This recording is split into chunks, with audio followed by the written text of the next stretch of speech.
Your morning just got more interesting. Distilled and barrel-picked for your listening pleasure.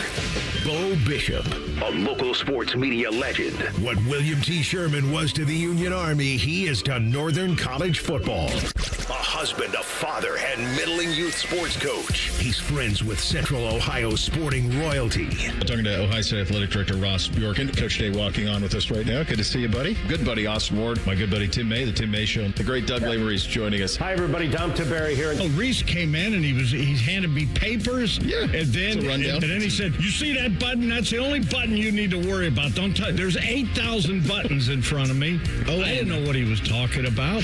The one that says on. We blew the budget on this imaging, and only two guys answered our ad on Craigslist. Ryan Baker and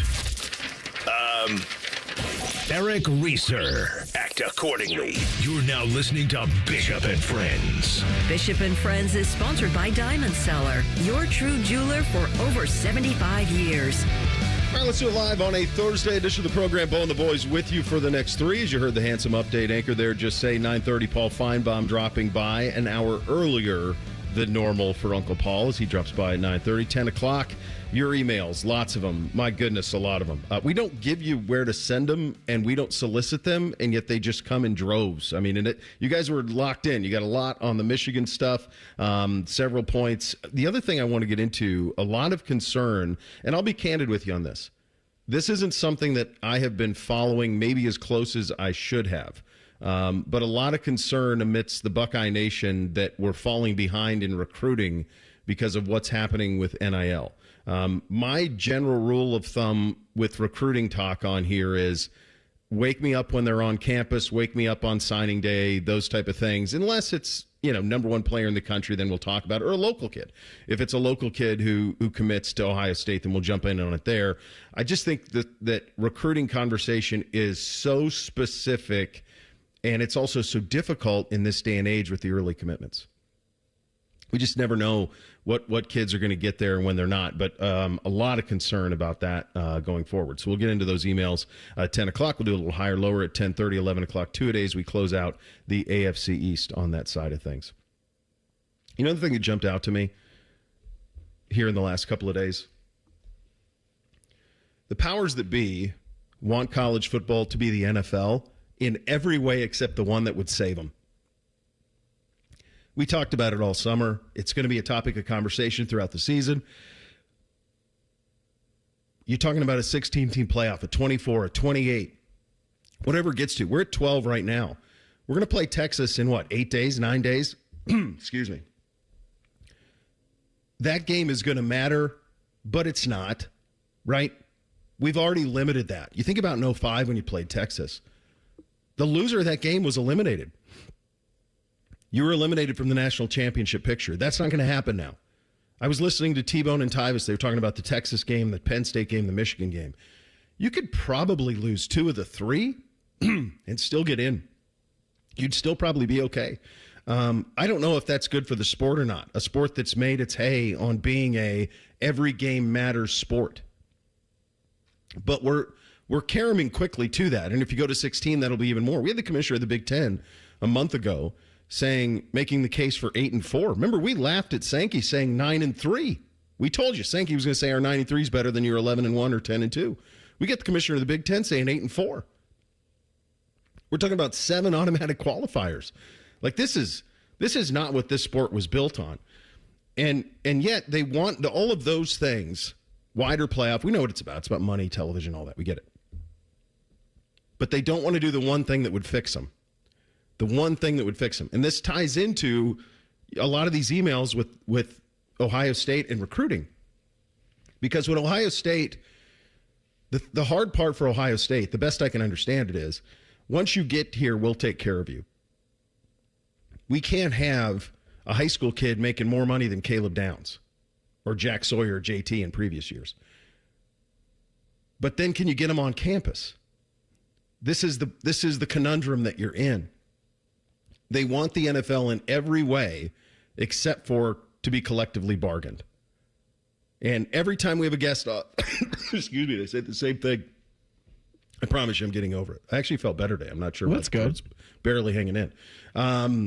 But every day we hear of things that pop up on this, and it's like the one thing that will save you is to be collectively bargained. And they don't want to do that because they hold on to their amateurism more than anything else. They want to be the NFL in every way except for just calling it what it is. And in doing so, they've created a system where everything is under the table. There are no standards of practice, and you have complete chaos going on behind the scenes. Now, we're going to play a game on Saturday in Ireland. By the way, that nothing tells you more about what the sport's all about, the money grab, than that. Taking Iowa State and Kansas State and playing them in Dublin. You're going to play games that matter bigly in 8-9 days. And those games are going to be incredibly viewed. You're going to have massive numbers for these games. Everything is working, and everybody wants NFL except for the one thing that will save them. And to me, the more and more that we get closer to this and you hear the conversations about it, it's maddening that it's continued to be this way. And there's nobody in power other than coaches who's talking about this simple fix. Nobody is. The commissioners aren't. The athletic directors aren't. They're holding on to the amateurism like grim death. And the reality is that's the one thing that'll save them. And I kept thinking we would get here in 2 or 3 years ago. It doesn't feel like we're any closer now than we were then. They're trying to find money instead of just putting guardrails on it in the simplest way possible. It's just maddening to me. It's the most unserious argument that they can make about keeping the amateurism status, about keeping the sanctity of college football by talking about how they still, want to follow the academic calendar. Yeah. And how they don't want this to become, they don't want to remove the traditions and everything that we loved about college football while moving it as close as possible to the NFL. It's why I get so it's why I get pretty heated when they keep bringing up different bills and different asks they have of the federal government or different complaints that they have, whether it's, there's, some schools like St. John's are going to have more money for basketball. And how can we possibly compete with some of these basketball schools who don't have to deal with football, and all of these issues are so bad. And it's like, guys, the only way to fix this, the only real way to fix this is staring you. It's been glaring at you for a decade, and your refusal to accept it and move towards that is making this situation worse for the players, for the student athletes, for the ones who go pro in things other than athletics. Yeah. Like, you're making it all worse the more you do things like 2018 playoff ideas. Yeah. I looked at the top of our show sheet today, and it says 9 days until number 1 Texas at number 3 Ohio State. And I was so excited because, we're single digits away. Oh, yeah, baby. I'm not excited anymore that we talked about this. Yes, you are. Now I'm angry. Now I'm excited for the game, but now for today, I'm angry and I'm unhappy and I'm ticked off now. This time next week, you'll get back to it. Ain't that the damnedest thing, though? The game endures. I know. The game endures. No matter what. The adults in the room have wrecked. The bureaucracy has wrecked so many things about it. And there's so many things that need fixed, but damn it, the game endures. You said 8-4, and I haven't heard anything since. I just saw red. That's when you saw red. You know that? I mean, that was crazy, Petiti. 8-4 in the Big. Oh, stop it! Just stop it! What are we doing? It's almost like he can't. Now that you've turned the hose on, it's just bad idea after another. Listen, bad take after another. Like I've said, I respect him because at least he's consistent and we know where he stands, and he stands with the color green. He is all about the money. Yeah, he does not seem to be somebody who has the best interest of places like this at heart. He seems like someone who's propping up the middle and bottom of the league. And he shouldn't, right? I understand there's one thing to take care of the university that makes you the most money. And I don't think there's any doubt that Ohio State is that, if not one of the top 2 or 3. But his job is to make it the best for everybody in the conference. So I get it. I understand it. You know what's going to happen? This is what's going to happen. This is how I see this in the next, because they're not going to do the professional model. So here's what I think will happen. The next time that the Big Ten contracts come up, you will see imbalance in schools' money received. So we've already laid the groundwork for this with Oregon and Washington getting less, or in the ACC, SMU getting nothing.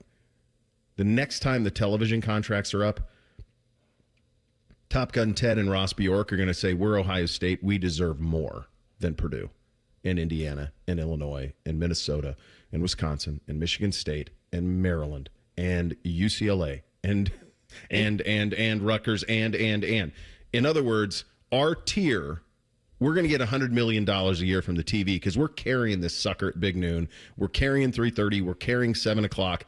And we're going to make more money than the rest of you. That's what's coming.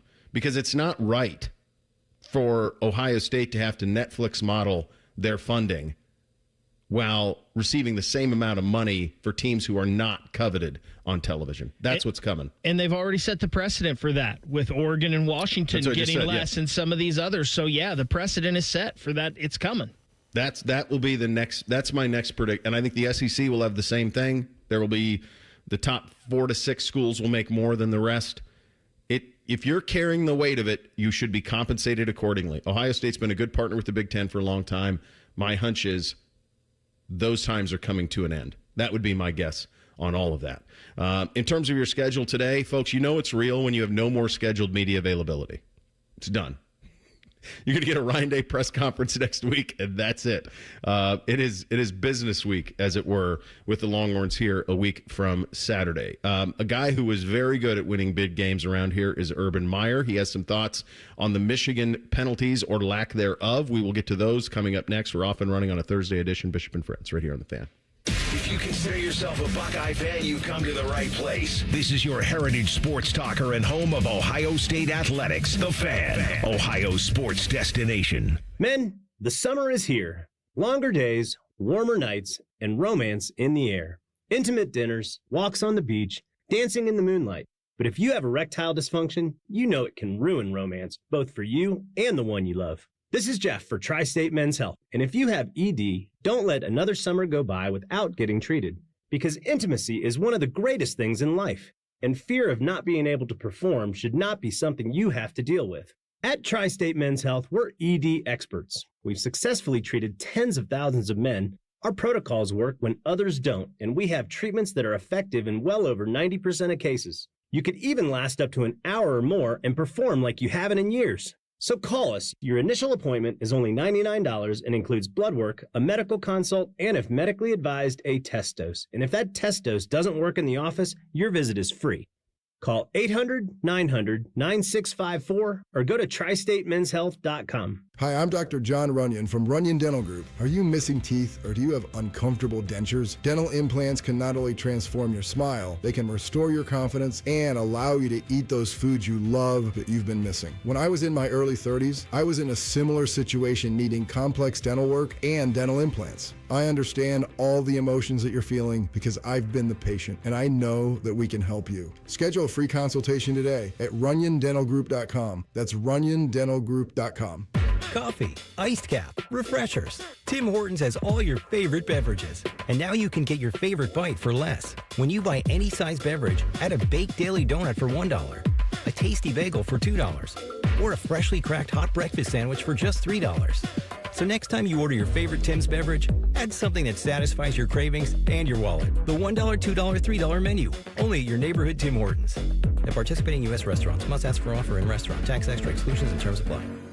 The dog days are the best days to save at Coughlin Kia, Central Ohio's largest volume Kia dealer. Get 0% financing on any new Kia EV, Sportage, or Sorrento, or 1.9% on a new 25 Seltos or K5. Visit CoughlinKia.com. Coughlin has the car for you. Based on January to December 2024 retail sales at all 4 locations. 0% for 48 months equals $20.83 for 1,000 finance. 1.9% for 48 months equals $21.65 for 1,000 finance. All manufacturer incentives to dealer. Prior sales excluded. Dealer financing required. Residency restrictions may apply. See dealer for details. Ends 9/2/25. Ready to ride the waves or hit the road for less? Refinance your boat or motorcycle loan with CME and let them try to beat your rate by 1.5% APR. Enjoy no payments for 90 days and rates as low as 6.25% APR. It's never been easier to lower your rate and free up cash. Make the smart move. Refinance with CME today. Terms and conditions apply. Minimum floor rate of 6.25% APR. Federally insured by NCUA. Visit CMEFCU.org for additional details. We at The Fan have created a show where you can be a homer, a hater, or whatever you want to be. Your family may not listen to you, but we will. Sundays at 11, it's The Fan Call-In Show presented by ESPN Bet at Hollywood Casino Columbus. You're welcome. Heading back to school, we are stronger together. Educators and parents on a mission to make sure our public school students have what they need to succeed. We are excited together, ready to make this the best school year yet. We are better together.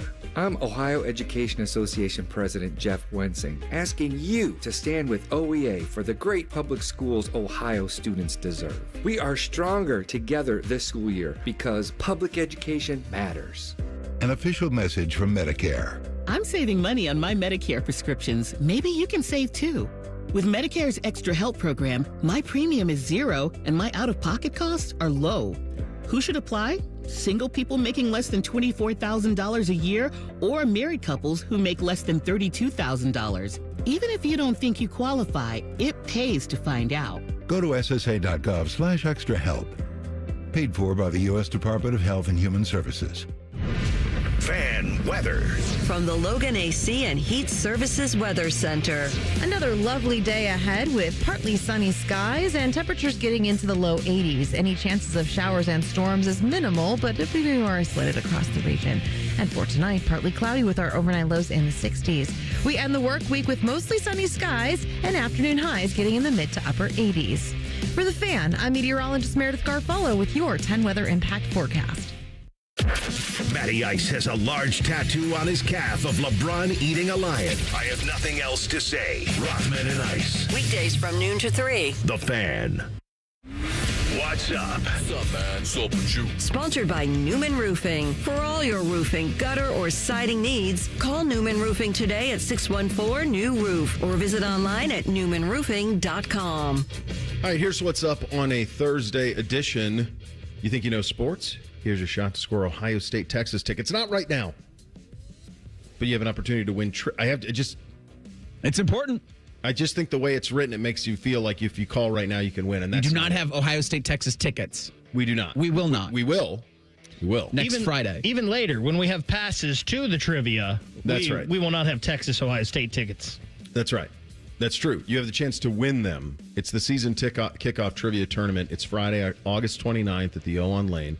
Bring the heat, bring your A game, bring your teammates. Sign up your two-person team right now at 971thefan.com.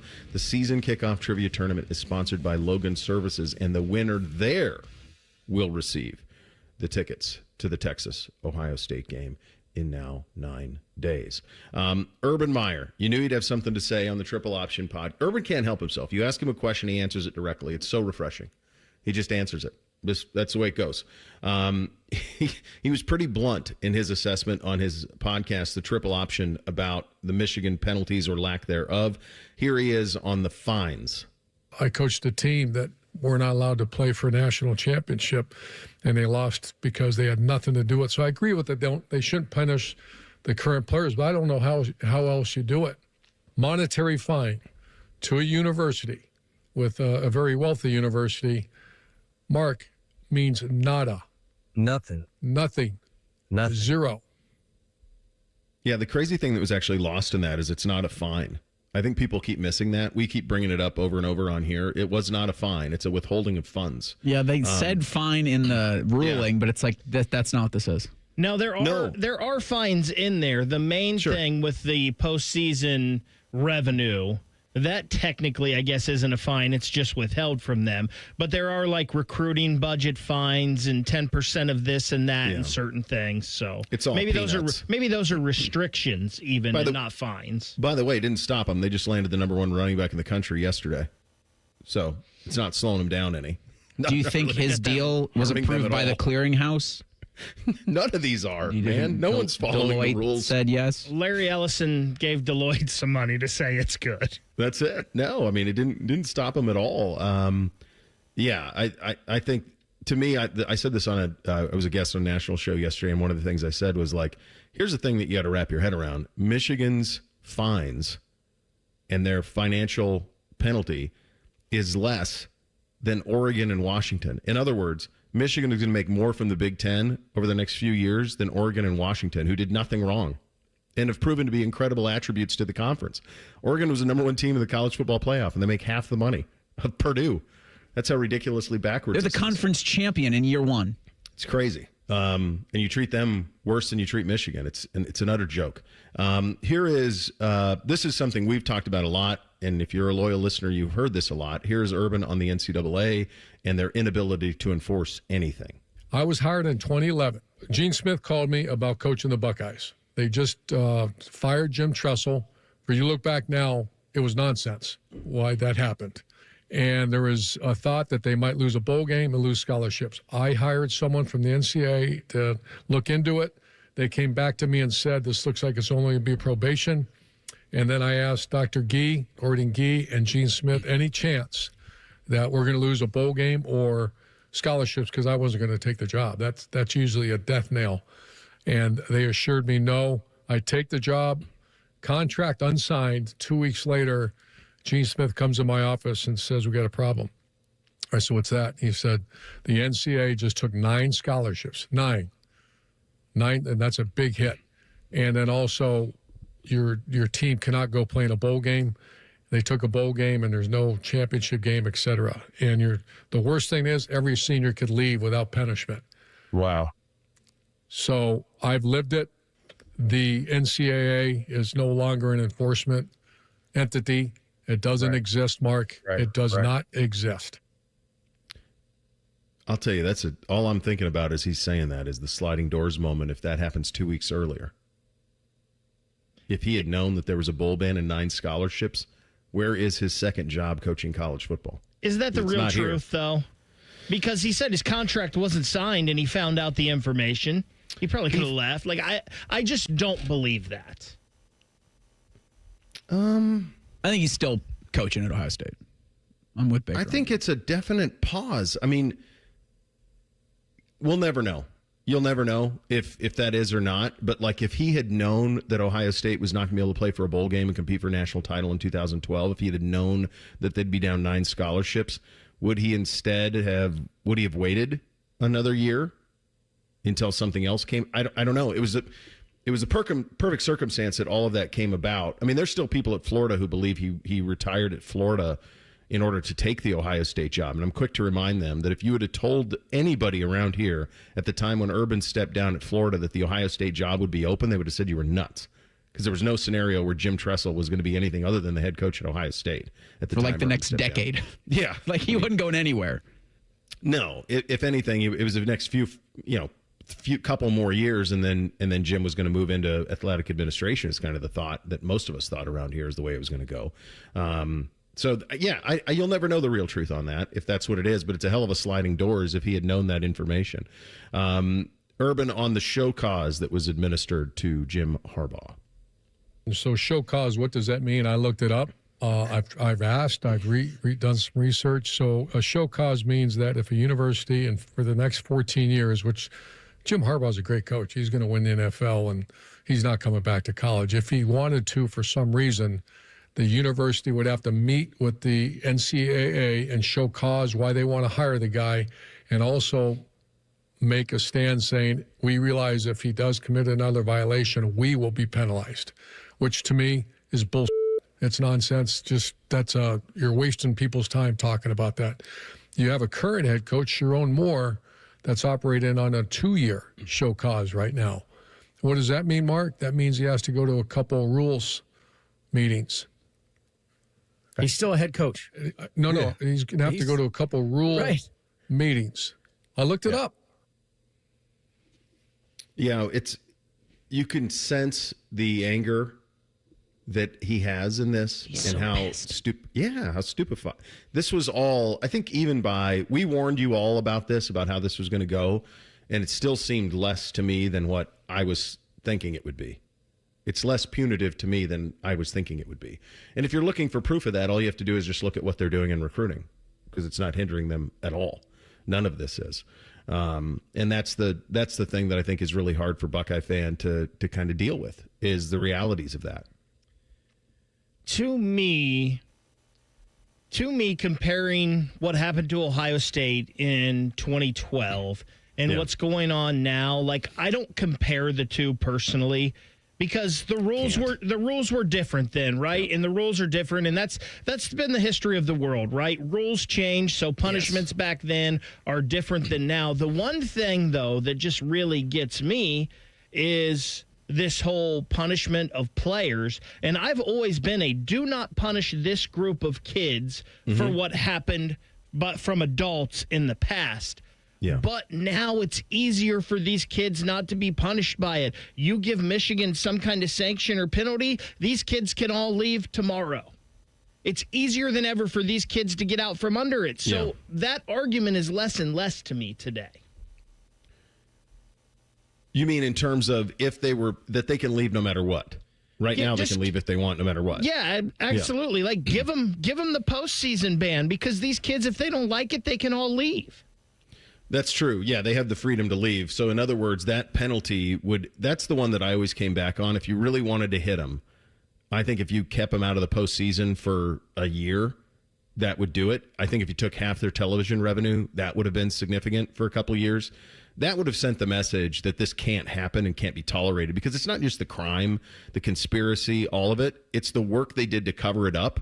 When you read the report and you see how the lengths that Stallions, Harbaugh, Sharon the KGB, Moore, oh my God, what they went to get rid of it, to get rid of any proof is stunning. What they did to cover this up. And that, truly. And that was, the NCAA they wanted to make Ohio State and Jim Tressel the example back in 2011 when they instituted that postseason bowl ban. Like, they wanted to set the example of, if you're going to mislead the NCAA in any way, shape, or form, as Tressel was accused of, you are absolutely going to get crushed for it.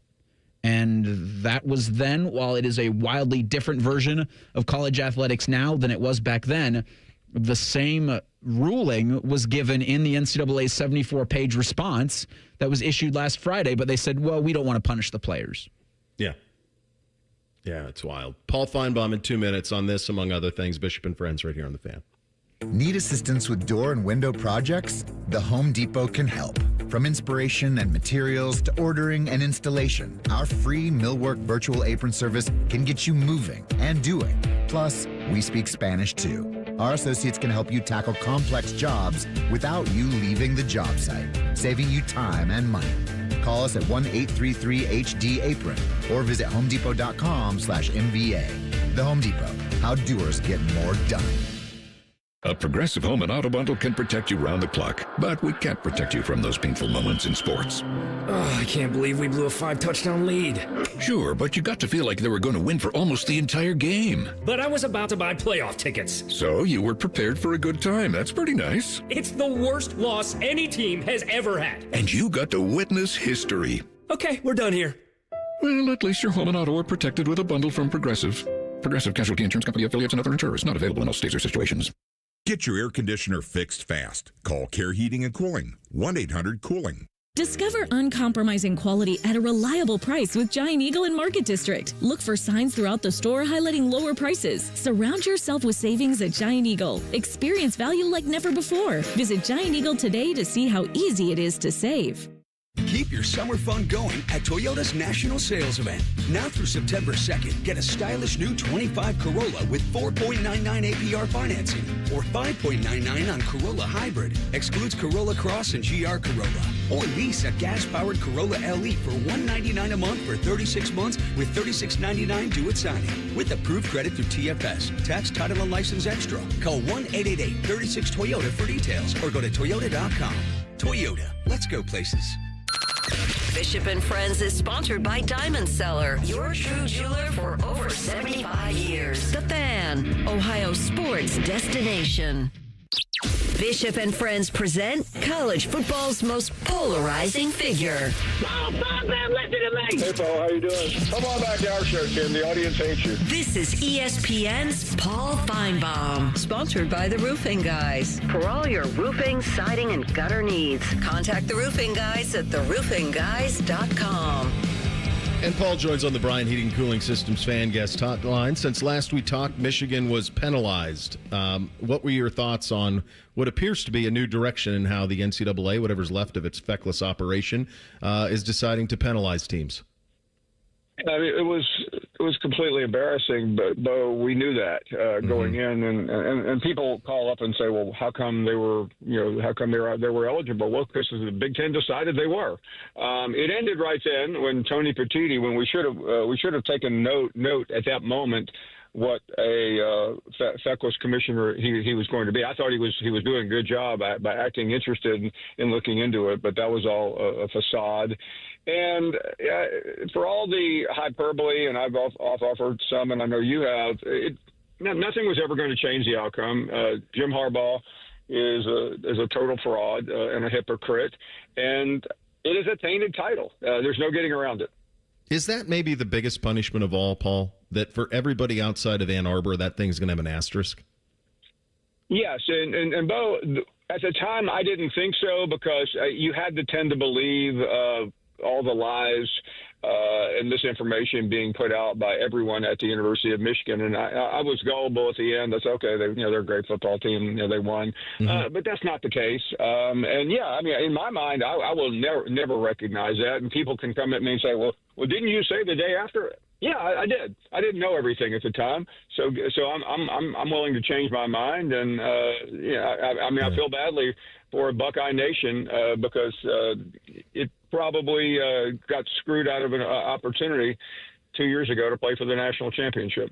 Yeah, it's wild. What do you think it should be? You've been around the sport forever. In this changing landscape, what is the sweet spot for teams who go outside the lines, which now I don't even know what the lines are, but if you are going to try to punish a college football team in this day and age, what should it be?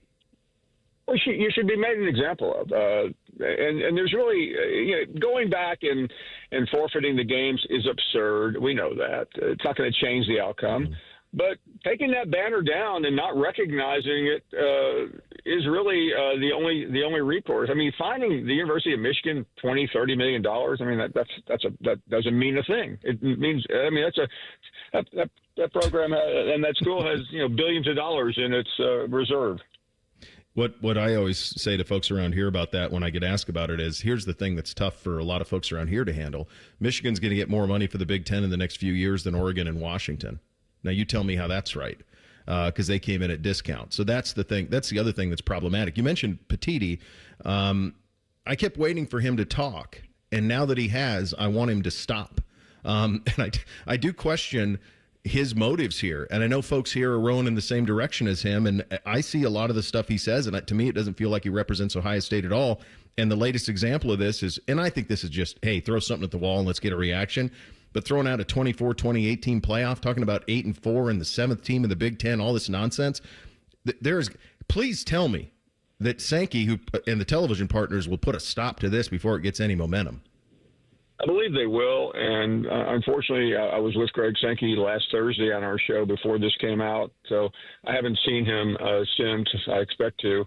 I think Sankey's in a very awkward position right now. And like you, I was really encouraged 2 years ago by this bromance between the two best leagues. It seemed like the right course. But really, ever since May, it has been an awkward dance. And I can't imagine it having much more breadth. I mean, yeah, it's important for commissioners to talk to each other.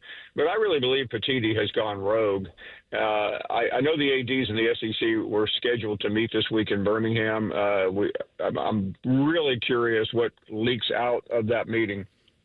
Yeah, I am as well. And, I understand what everyone's trying to do here. I mean, this is about television inventory, and it's about trying to find money. And we see it up here. I mean, all of a sudden we're charging money to tour the Horseshoe. It used to be something you could walk right into. So there's all sorts of things that have changed in the sport because these athletic departments have to find this money to make it work. But at the same time, this can't be it. I do think that the thing that's most frustrating for me, and I'm curious where you stand on this, is it feels like the powers that be want an NFL model in every possible way, and to mitigate the regular season a little bit, lessen it, is what will inevitably happen, except for the one that would save them, which is just to be collectively bargained. Yeah. I mean, at some point they're going to have to get there, Bo. And I mean, all these things that keep getting thrown up and thrown out, we're going to have to solve the problem other than just running to Congress, which has gotten us nowhere. It's gotten us nowhere. One other thing I'm curious if you're getting some any sort of momentum forward down in your neck of the woods, and I think it's coming in our neck of the woods, is for the longest time, if you're a member of the conference, you all get the same amount of money. And then when we had this latest round of expansion, Oregon and Washington took less. SMU took nothing from the ACC to get into that one. Do you think that we are nearing a point where there will be imbalance in revenue dished out by conferences based on teams' priority, the quality of the programs? There has to be. This came up in the ACC a couple of years ago, and it created outrage. And I stood up on my soapbox and said that's not how we do it in the SEC. But you know what? That's how we should do it in the SEC and the Big Ten, because Vanderbilt and Kentucky and Mississippi State are not equal any longer to Texas, Oklahoma, Alabama. And I don't need to tell you what the way the Big Ten works, and it's the only way.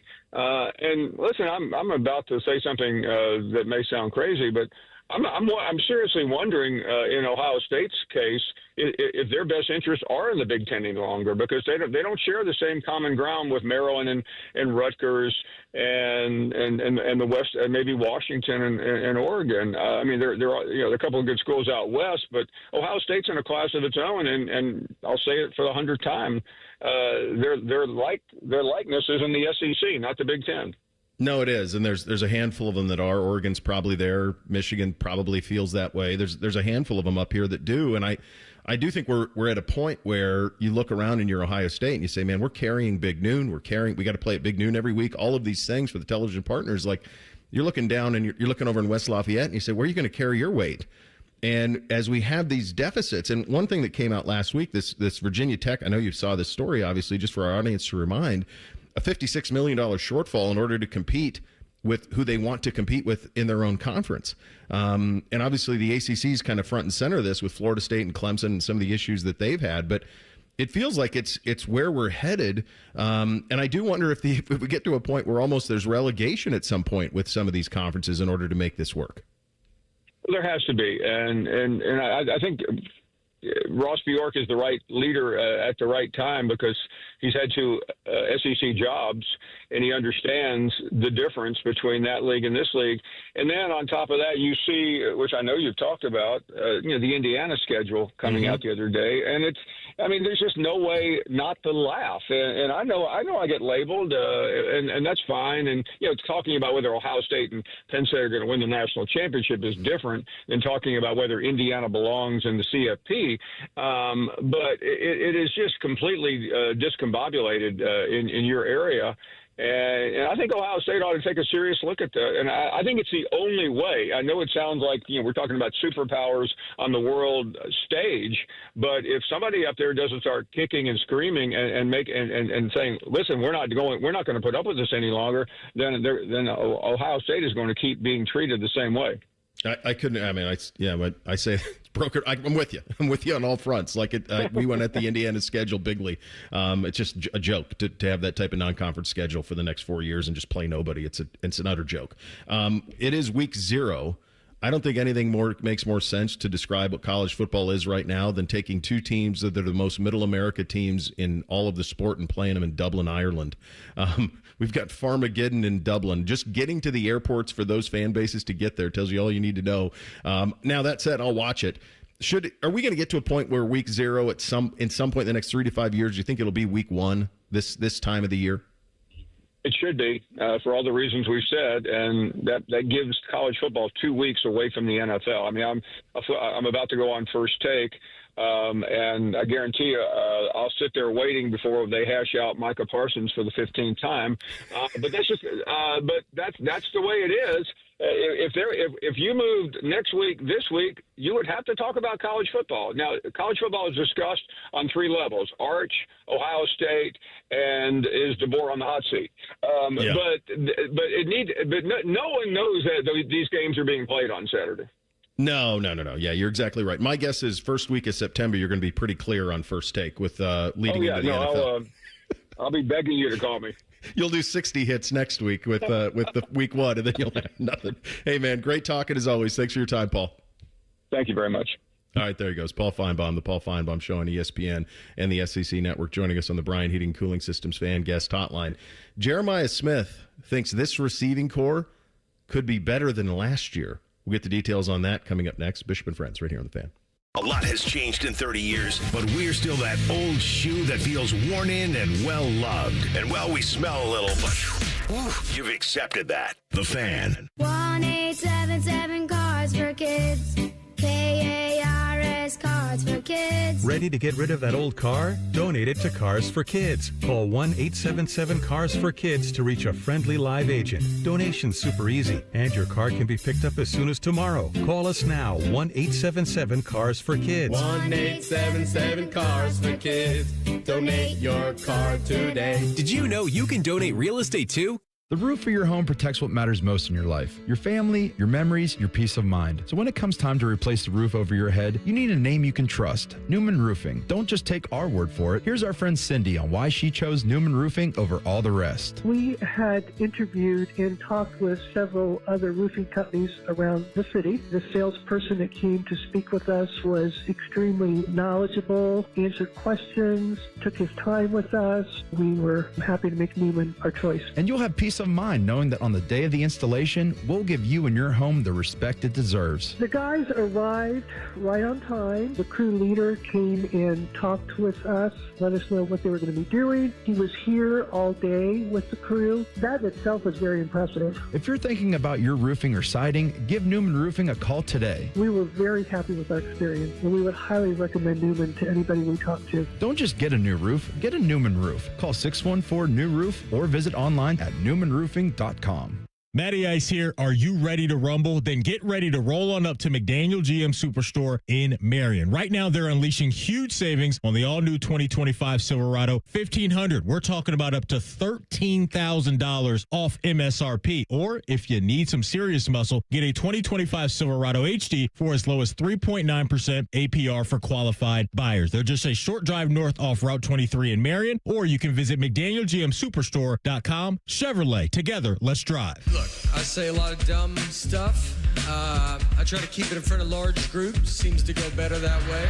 Nate Bargatze, Big Dumb Eyes World Tour. Schottenstein Center, Saturday and Sunday, August 23rd and 24th. Tickets available at Ticketmaster.com. The savings are so good at Great Lakes Hyundai of Dublin. Save on new Santa Fe and Palisades with 0% APR and make no payment for 90 days. Customers will qualify. Interest accrues during no payment period. Lanny went to college and racked up huge debt. A little bit over $100,000.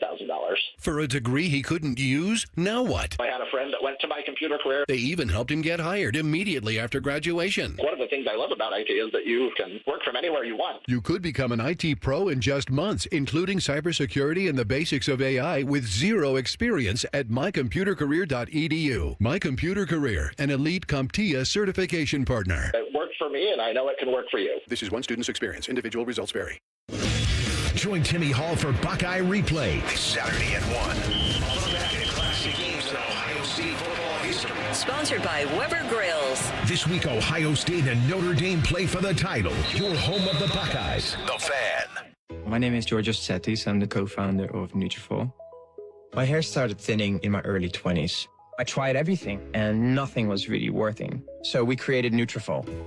Our hair growth supplements undergo clinical trials and have helped millions of men and women get visibly thicker and stronger hair in just 3 to 6 months. Get growing at Nutrafol.com. That's Nutrafol.com. These statements have not been evaluated by the Food and Drug Administration. This product is not intended to diagnose, treat, cure, or prevent any disease. Whether you're building a single roof or a successful roofing business, roofing contractors like you need the right tools for the job, and software is no exception. Service Titan is on a mission to be the most powerful software platform for the trades, with purpose-built technology proven to maximize revenue, streamline operations, and deliver 5-star customer experiences. We are taking roofing companies like yours to the next level and beyond. Service Titan. We are built for this. See what we can do for roofers at servicetitan.com. The Fan Guest Hotline is sponsored by Cosby Heating and Cooling and Bryant, doing whatever it takes to keep you and your home comfortable. The Fan.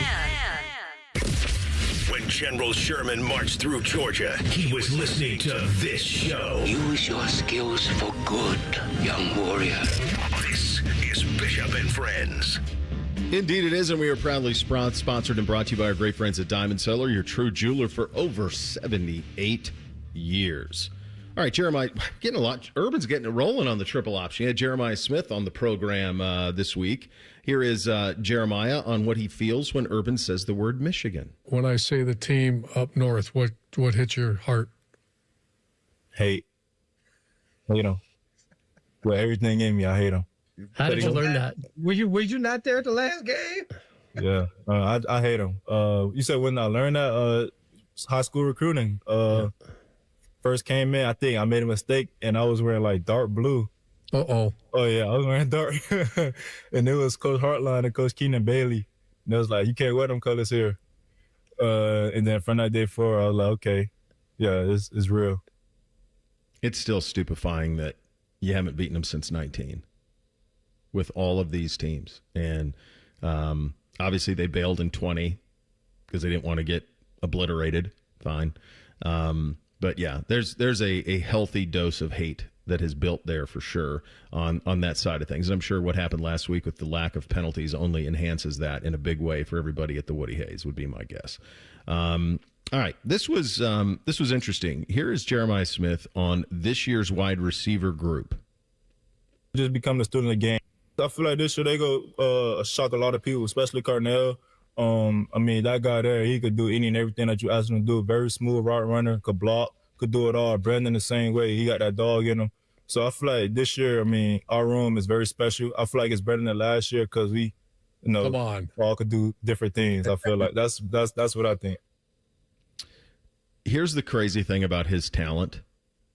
It is such that sometimes I think when you look back at the offensive weaponry last season, you sometimes forget about Emeka Egbuka, who I think has a chance to win Rookie of the Year in the NFL and has been turning heads from day one and is one of the best receivers to ever come through here. But Jeremiah was so spectacular that he took kind of a back seat, which is crazy. He's a first-round pick, and he's going to be a dude right out of the gates.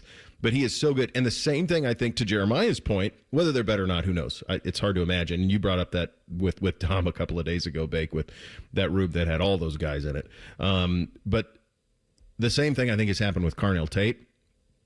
We've actually talked a little bit more about Brandon Ennis because Brandon's a captain this year, and it feels like he's going to bust out than we have Carnell Tate. Carnell Tate could have gone somewhere else for multiple millions of dollars, stayed here. He's probably going to be a first-round pick as well in this year's NFL draft, and we don't talk about him much because of how absurdly talented Jeremiah is. So is it better than last year? It's hard to imagine, but it is easy to imagine that it's equal to last year. I mean, if Jeremiah is better, then almost automatically it is just because of what he does. I mean, he's the ultimate rising tide where everybody gets lifted up and everybody has better numbers around him because he's there. And so many teams have to go, we just can't let 4 beat us and then pray the rest of it works. And so for, last year he's he's not unknown, but it did feel in games they forgot Jeremiah Smith. And I don't think you're going to be getting any of that this season. At least you shouldn't. I mean, coaching malpractice. If that was the case, leave him single covered and watch us all laugh at you. But for Carnell, for Brandon, and even for the tight end room, these pass catchers for the Buckeyes, maybe not better, but will likely flourish the same or maybe more. That's the important part, Reese. When you add the tight ends in, I think they are. Yeah, you throw the tight ends. I also think, and that changes it. He didn't mention them, but I think the growth in Carnell and Brandon Ennis, obviously Brandon Ennis never starting a game here and being named a captain kind of shows what he's done in this offseason. I also think it goes to the talent of Mylan Graham and Quincy Porter, or guys who we don't know yet, but they're on the come. Phillip Bell, I saw he got his black stripe removed yesterday. Dizzy Jones, Damarian Witten, there are a lot of Bryson Rogers. We haven't even talked to him. It is super deep, Bo. Your point about Emeka Egbuka is just one of the craziest things. He's going to go down as one of the best receivers ever in history here at Ohio State. A first-round pick in the NFL draft, and he hasn't been the best receiver on his team since high school. He was in Marv's shadow. He's in Jeremiah Smith's shadow. Now in the NFL, he's behind Mike Evans and Chris Godwin. Well, he's overshadowed. It's like he's overshadowing them. He couldn't overshadow people in his own room. He's got Mike down there who's a first ballot gold jacket, and he's all the talk of Bucs camp. So, yeah, no, it's a great point out of you that he's never even been the best receiver in his own room, and he was a first-round pick. That's the abundance of riches that are here. I did find a couple other things Jeremiah said interesting. Urban and the guys asked him about the expectations for Julian Sayin. Here's Jeremiah on that. I'm expecting Julian, though, just go out there each and every week and put on a show. I mean, Julian's a smart player, smart quarterback, can make any and every throw. A student of the game, and I just can't wait to see the things he do this year. He's going to be, we went over this earlier in the week, like first-year starters under Ryan Day, and you forget like how dominant Justin Fields and C.J. Stroud were in year one. Just absurdly dominant. Conversely, the McCord season was more of like, kind of like the benchmark, like minimum requirement, which was 3,266. I want to say it was like 26-10, something like that. That's like the minimum requirement for Julian. I did see a stat yesterday that quarterbacks making their first start against number one teams are winless. So that's 0 for 18. Yeah, did you see that? So that's one that you pay attention to. I do think it's really important in regard to saying that this fan base rallies behind him, or if inevitably if Lincoln plays a little bit, the amount of like, oh, he's got to prove it, like have his back, man. Have his back. Whether it's him or Lincoln or whoever the quarterback is, have their back. It was absolute nonsense on social media what people were saying about C.J. Stroud in the Minnesota game his first year as a starter. Absolute lunacy. And look what he ended up doing. Like, it's going to take a minute. If you expect Julian Sayin to go out week one against Texas, complete 70% of his passes for 285 yards and 3 touchdowns and no picks, that's too much, man. If he does it, incredible bonus. But I don't expect that out of a guy making his first ever start and really first ever meaningful playing time. Well, also, wasn't Stroud injured in that Minnesota game?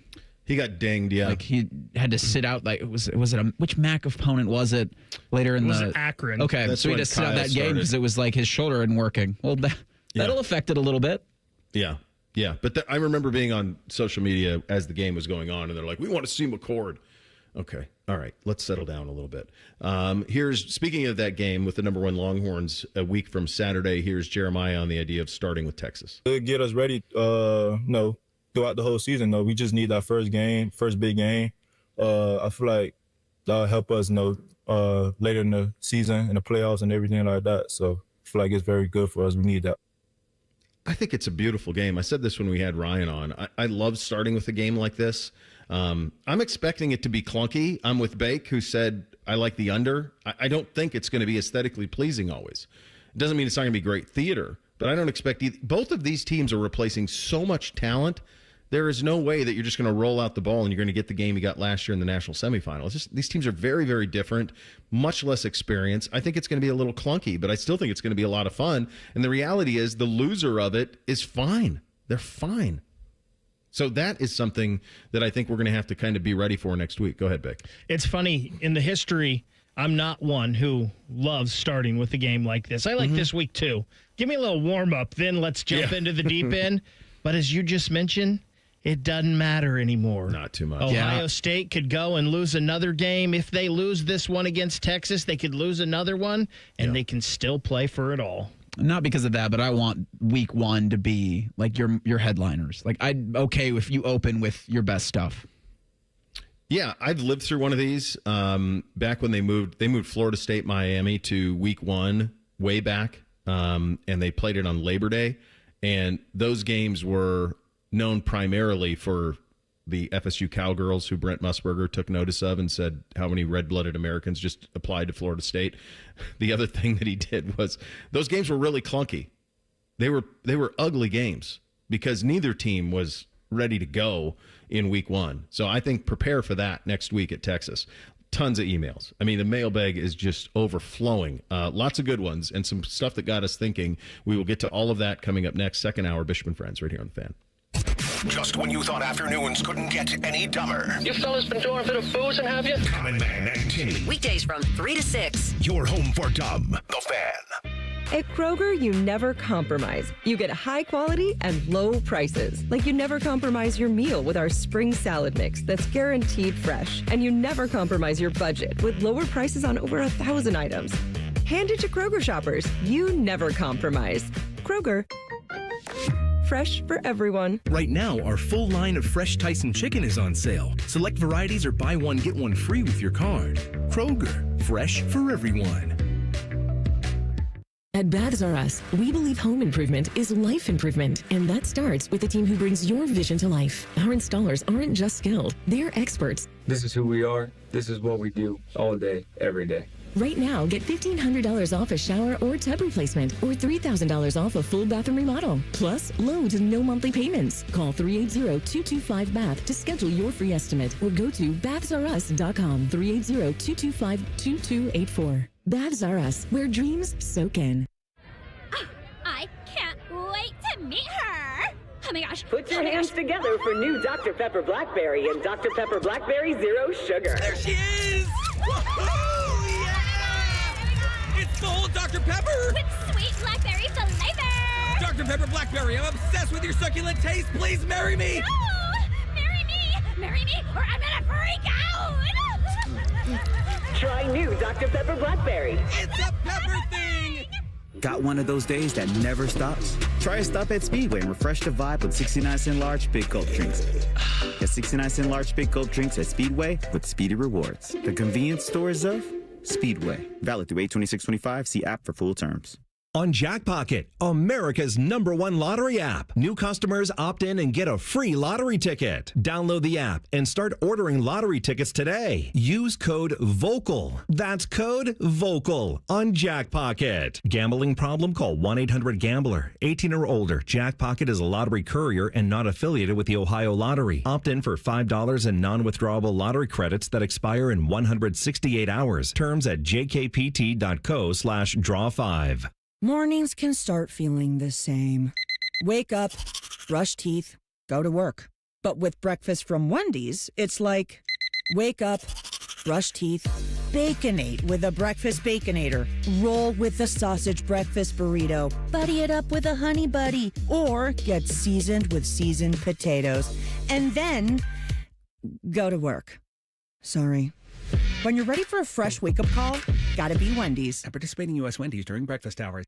Care Heating and Cooling. When you need a company you can trust, call 1-800-COOLING. Hey guys, it's Timmy Hall, and I want to talk to you about the roof over your head. You know that thing that protects your house and everything in it? It's pretty important, and a lot of you are going to have to replace it soon, but be warned. There are companies out there that skip over the biggest part of the process, the attic ventilation. You see, if that attic doesn't have proper circulation, it can cause problems such as mold and rot. You got rot. And not to mention leaks in the wintertime and higher AC bills in the summer. This is one of the reasons I'm telling you about my guys at Victor's Home Solutions. They start with a free 21-point roof inspection, including a thorough inspection of that attic as well. They know that if that ventilation isn't right, that roof's going to be built on a shaky foundation. That's why every Victor's roof comes with a well-thought-out attic ventilation plan, and that's why they can offer a 50-year leak-free guarantee on every roof they install. Money-saving discounts and financing incentives are also available. Call for your free 21-point roof inspection and get that estimate today. 866-VICTORS or go to victors.com. Your fantasy draft is here. The Smack Talk is starting, and this season, ESPN Bet is giving you more ways to ride with your squad. Introducing ESPN Bet Fan Center, where you can instantly link and bet on your fantasy teams right in the ESPN Bet app. An enhanced sports betting experience only from ESPN Bet, the sports book for sports fans. Download the app today. Must be 21 plus. Gambling problem? Call 1-800-GAMBLER. In New York, call 877-8-HOPE-NY or text HOPE-NY 467-369. You've probably heard of speed dating, but what if there was something similar for hiring, especially if you're running a growing business? There is Zip Intro from ZipRecruiter. You can post your job today and talk to interested qualified candidates tomorrow. Simply select a time, and Zip Intro finds and schedules qualified candidates for you. Then you can choose who you'd like to connect with and meet and greet people through back-to-back video calls starting as soon as the next day. Try it for free at ZipRecruiter.com/USL. That's ZipRecruiter.com/USL. Broadcasting from the Lindsay Honda Studios. Honda makes the cars. Lindsay makes the difference. Visit lindsayhonda.com. WBNS-FM, HD1 Columbus. The Fan. Sports Center. Good morning. I'm Eric Reeser. We've got day baseball in the Arena District. The Clippers look to halt a 3-game slide, hosting the Omaha Storm Chasers today at 12:15. Guardians' top prospect Travis Bazzana drove in a run last night for the Clippers in a 6-5 loss to the Storm Chasers. Both Ohio MLB teams are off on Thursday. They'll continue their respective road trips on Friday. Cleveland lost at Arizona Wednesday night in 10 innings. Guardians are at the Rangers for a weekend series tomorrow. As for the Reds, Cincinnati lost at Anaheim 2-1 late Wednesday. Cincinnati's at Arizona on Friday. Reds are a game back of the Mets for the final NL wildcard spot. In golf, Scotty Scheffler looks to defend his PGA Tour championship. The field of 30 golfers begins play at East Lake outside of Atlanta a little over 1 hour from now. The world's #1 golfer is paired with Rory McIlroy, and they'll begin their first round at 2 p.m. today. This update is sponsored by Whiskey War by High Bank Distillery. Drink local, drink High Bank. Producers, co-hosts, friends, some of those things are true. You're listening to Bishop and Friends. All right, time to open up that mailbag. Hit it, fellas. Our comment box is always open. Any feedback is mostly appreciated. The mail never stops. It just keeps coming and coming and coming. There's never a let-up. It's relentless. Every day it piles up more and more and more, and you got to get it up. And the more you get out, the more it keeps coming in. Bishop and Friends present emails. Tons of them. I mean, a lot. Let's start with a lot of the reaction. Got a bunch of emails on the Michigan thing. Get through some of these. Some of these pretty thought-provoking. Let's start with this one from Will. The subject is Connor Stallions.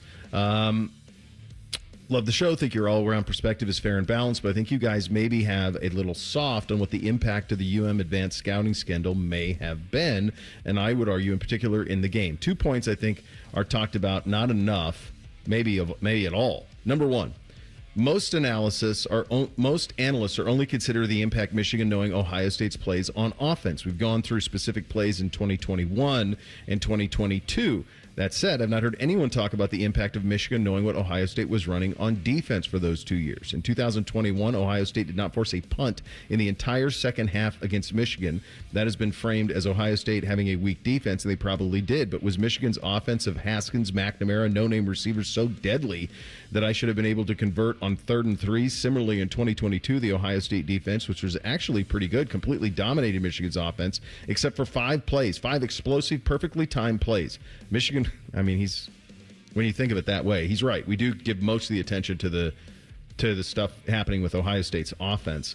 The second thing I don't think is talked about is the momentum in roster building being Michigan be able to beat Ohio State in 2021. This is really important, and he's probably right on this.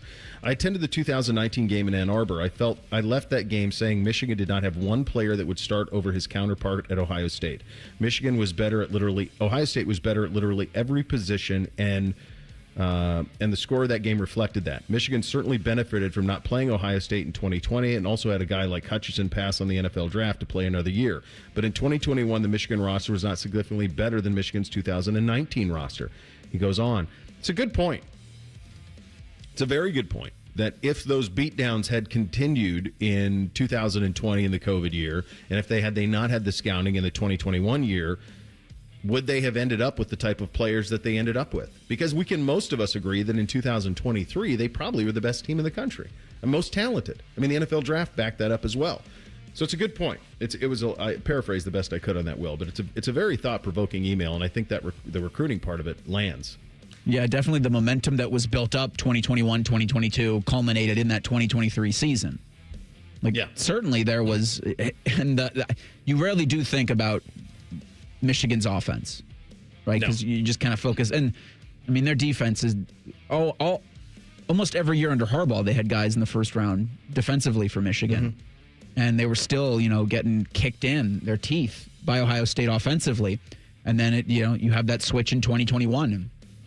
And we've seen what happened, since then. But just the idea I keep coming back to is they tried so hard to keep it from the NCAA what it is they were doing. Yeah. Like, if it's not a big deal, if it didn't matter that much on the field, why did you throw your phone in the water? Oh, it's a Watergate cover-up. I mean, yeah, completely. This one from Robert kind of echoes some similar points. The point has been, he writes, the point has been made obliquely or less obliquely by Baker, but the letter from the Big Ten to the NCAA asking for mercy for UM, the penalty levied against UM for cheating, and the expectation that Central Michigan will receive a larger penalty for having Connor Stallions on their sideline than UM did for funding his presence and cheating suggest a future problem for college football. If there is no penalty for cheating in the game, then there is no reason for any large school not to try to cheat. The UM decision appears to have codified this situation in college sports. Lying and destroying evidence will spare you penalties, while cheating can get you disproportionate benefits. If taken at face value, the Michigan decision seems to threaten the foundation of the NCAA. Professional leagues aren't hurt by paying players, but are maintained by the ability to trust the outcomes, and people aren't going to invest their hearts and money in competitions that they can't trust as honest. At some point, I think rooting for cheaters to win is hard to sustain, requiring either massive compartmentalization or ablation of conscience. And I don't think that winning will be sufficient, though perhaps the Patriots are the counterpoint there. You were on this, Big, and we all were, right? Like, if this is the penalty, then we should all be doing this. Well, and I think the history of sports has kind of proven that, right? Especially here recently. You mentioned the Patriots. We've had the Astros. And listen, I think every team is skirting the rules as much as they can, trying not to get caught. But there are some who take it to the extreme, like the Astros, like Michigan did. And when the penalties aren't severe to make you not want to do that, like, hey, if we get caught, this is way worse than the benefit of doing it, then people are just going to keep doing it. Yeah. This is it's a decent idea from Vince. He wonders, what if the $20.5 million can be directly paid by athletes to the school are mandated to go entirely to Olympic sports? Here's the thing with the money. It's a shell game with the money. If you would have said, all right, none of the money that is being withheld can go to football players, or if all of the money, the $20.5 million that you're mandated to pay to athletes, all of it goes to non-football players, Michigan just has a workaround with their boosters. So I don't know how you turn that faucet off and punish them, and I think that's part of the problem with what happened with some of these penalties. This one from Andrew, the esteemed John U. Bacon.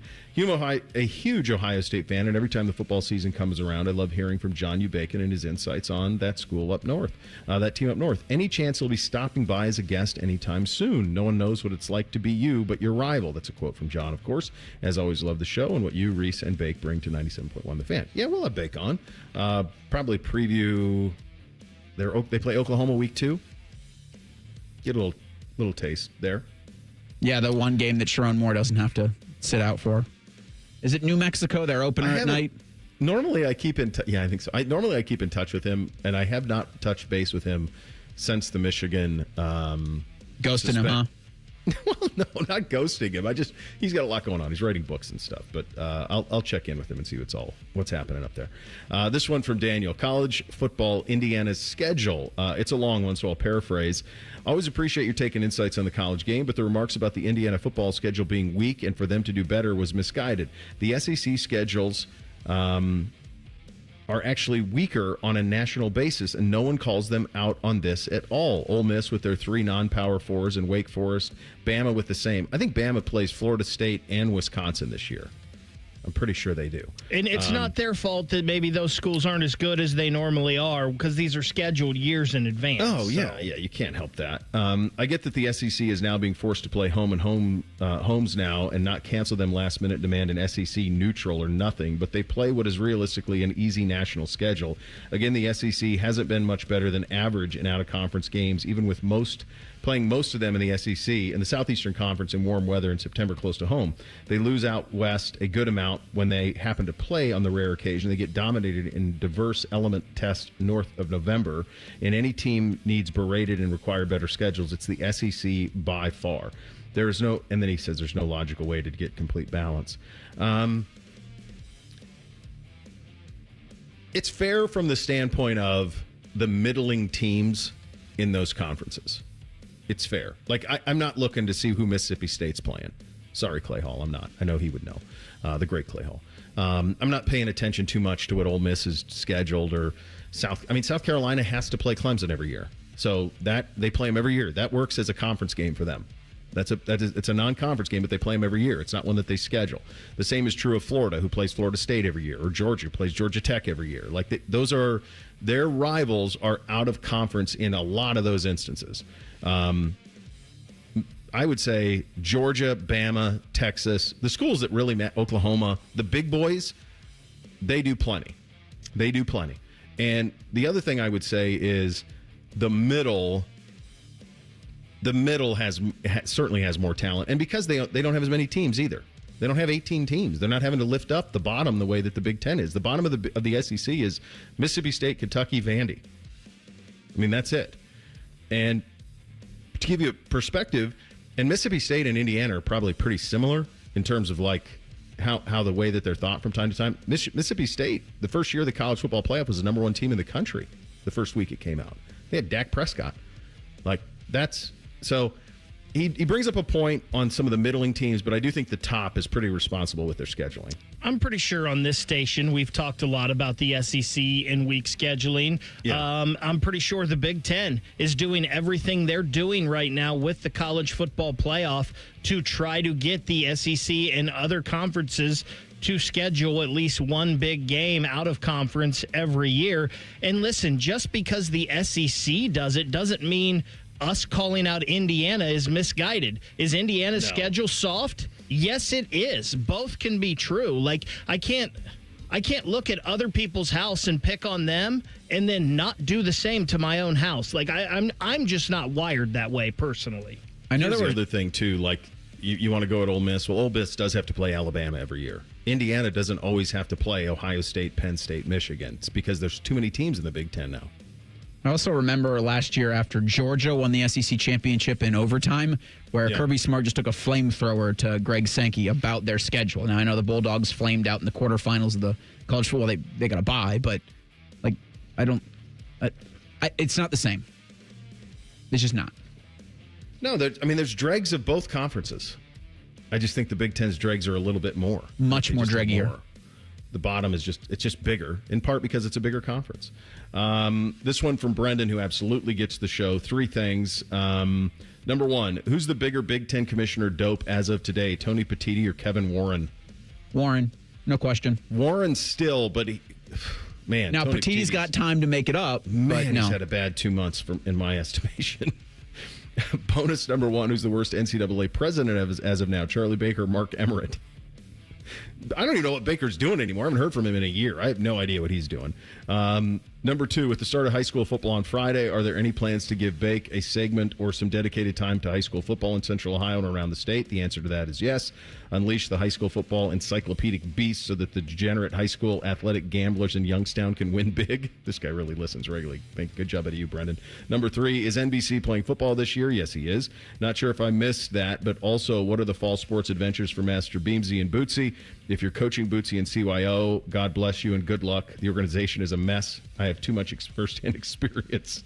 Looking forward to reading Buckeye Football 3 things on social. Brendan, thank you for the email. No, they're not. Beamsy and Bootsy are sitting out football this year. NBC is playing it.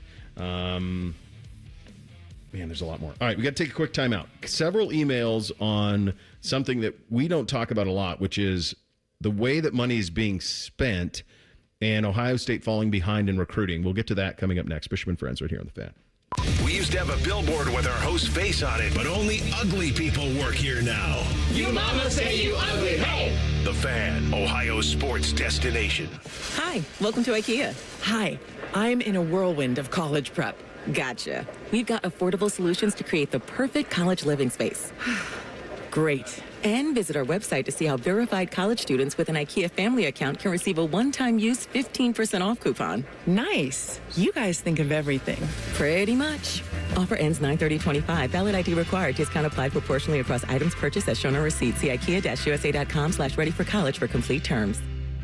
At CME, many of our team members are certified financial counselors, trained to help you budget smarter, tackle debt, and build a plan for your financial goals. They offer free confidential support exclusively for CME members with real-world guidance. Whether you're starting from scratch or need a plan for a specific financial journey, our counselors are here to help. No judgment, just support. Let's move forward together. Terms and conditions apply. Federally insured by NCUA. Visit cmefcu.org for additional details. Hi, I'm Dr. John Runyon from Runyon Dental Group. Are you missing teeth or do you have uncomfortable dentures? Dental implants can not only transform your smile, they can restore your confidence and allow you to eat those foods you love that you've been missing. When I was in my early 30s, I was in a similar situation needing complex dental work and dental implants. I understand all the emotions that you're feeling because I've been the patient and I know that we can help you. Schedule a free consultation today at runyondentalgroup.com. That's runyondentalgroup.com. The summer event is still on at Germain Honda of Dublin, and the deals are hot. Lease the rugged 25 Honda Ridgeline Sport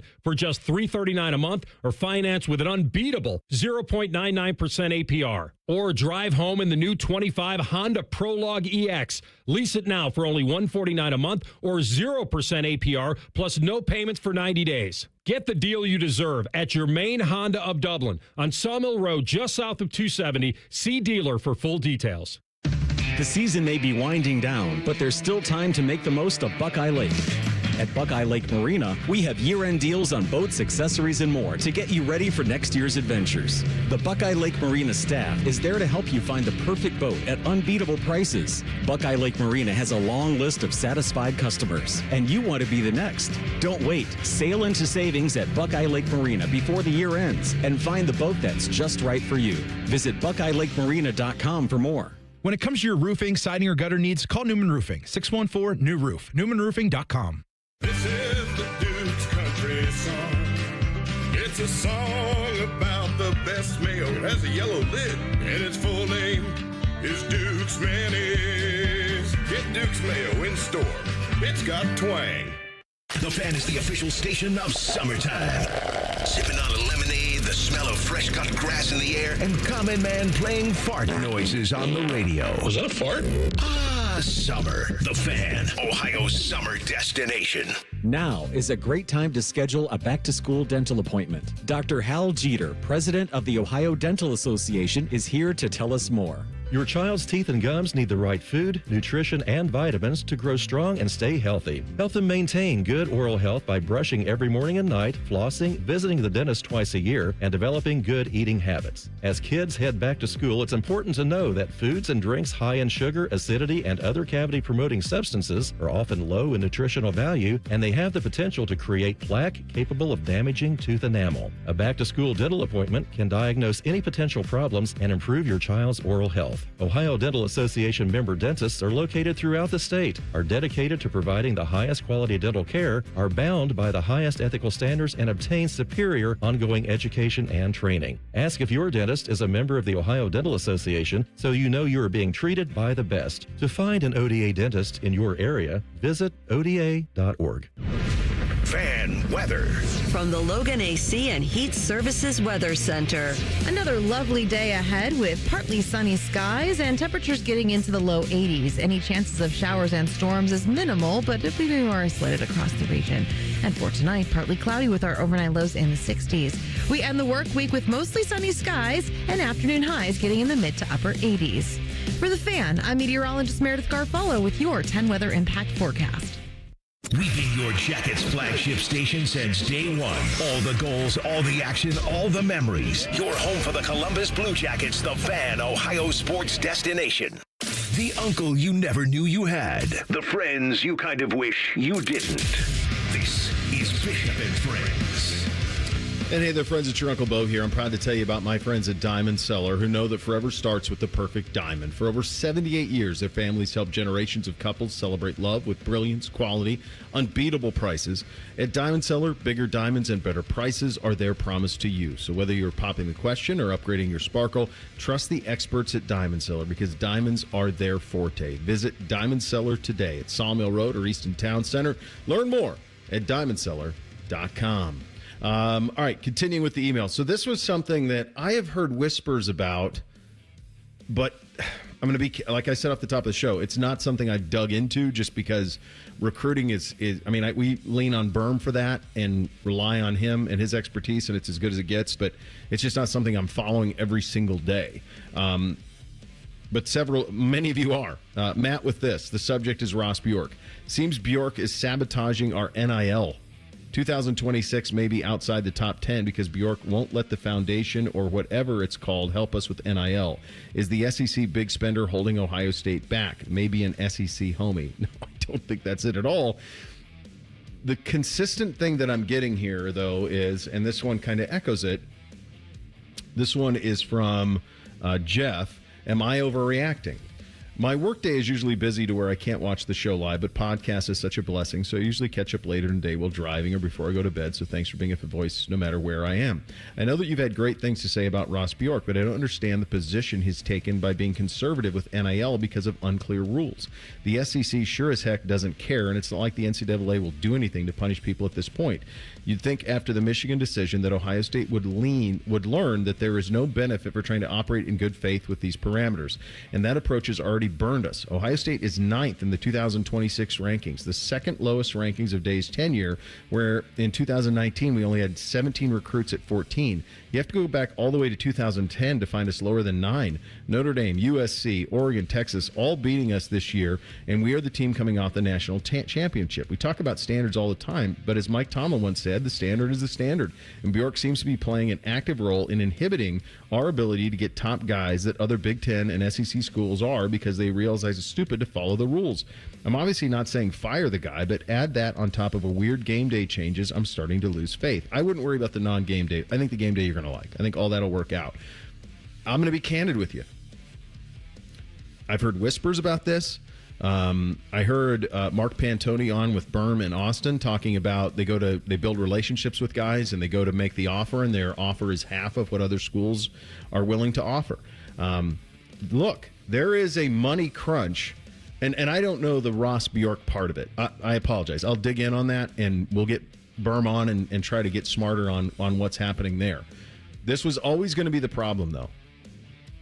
The same folks who have to fund NIL are also being asked to fund the general fund at Ohio State Athletics. So what does that mean? Let's say that you two are in position to give $500,000 to Ohio State. And let's say you love Ohio State football most. And you say, here's my $500,000. What is it for? Where's this going? And Ross or somebody at Ohio State says, well, we're going to put this much in this and this much in this. And you say, well, no. I want my full $500,000 to go to the 5-star linebacker from Texas. Right? So let's say that's the case. And let's say Ohio State says, actually, we're going to take $400,000 and give it to the updates that are needed at the shoe, and $100,000 is going to go to recruiting. Does Ohio State have the right to spend your money the way that it sees fit? Or do you, as the donor, have the right to say, this is what matters to me most? And while you might be worried about a new hockey arena and trying to fund it, what I'm worried about is a defensive end. Because that's the business we're in right now in college football. That's the slippery slope they're playing. Also, when it comes to the rules and whether the school chooses to follow them or not, I do think Ross is trying to engage in good faith with everybody in the sport, with the NCAA, with the College Sports Commission, and whether you approve of this or not, he feels, I think that he feels that to engage in good faith, you have to have acted in good faith. Mm-hmm. And so I do. It's noble, in my opinion, that if he wants to do that and engage in good faith in the NCAA and the College Sports Commission, then he does have to make sure that his organization is at or above board. I don't get the sense that Ward Manuel cares about that. It's clear that he doesn't. And other schools, maybe some below the Mason-Dixon line, are also uninterested in doing all of that because they're looking out for just them. Ross has 36 sports, again, like it or not, that are going to have to be looked over, and a lot of those are still under the purview of the NCAA. Let's also, and I can't speak to the Ross Bjork part of this because I just don't know, but let's just look at the recruiting itself. If you go on player ranking, Ohio State's 5th. A lot of these teams that are above Ohio State have 32, 27, 28 recruits right now. Ohio State has 21. So quality of player, they're right there. Also, Ohio State has time to add to this. Maybe there's a couple guys. Maybe Ohio State hasn't taken some guys because they have guys that they're actually looking to plug and play. And also, Ohio State has done this to me the right way, and the fact that, when this top-notch player is right there and we can get him and he wants to be a Buckeye, we're going to. But they're not taking guys whose sole focus is money. If the first thing you bring up to Ohio State in recruiting is money, chances are Ohio State is going away. They're still trying to build a program and then augmenting pieces as well. I think their strategy, which appears to be, here's a good example. If I were Mark Pantoni and I was in charge of the Ohio State roster, I would not spend $1 million on a left tackle out of high school. Yeah, let Texas Tech and Miami do that. You do it. Tennessee, you do it.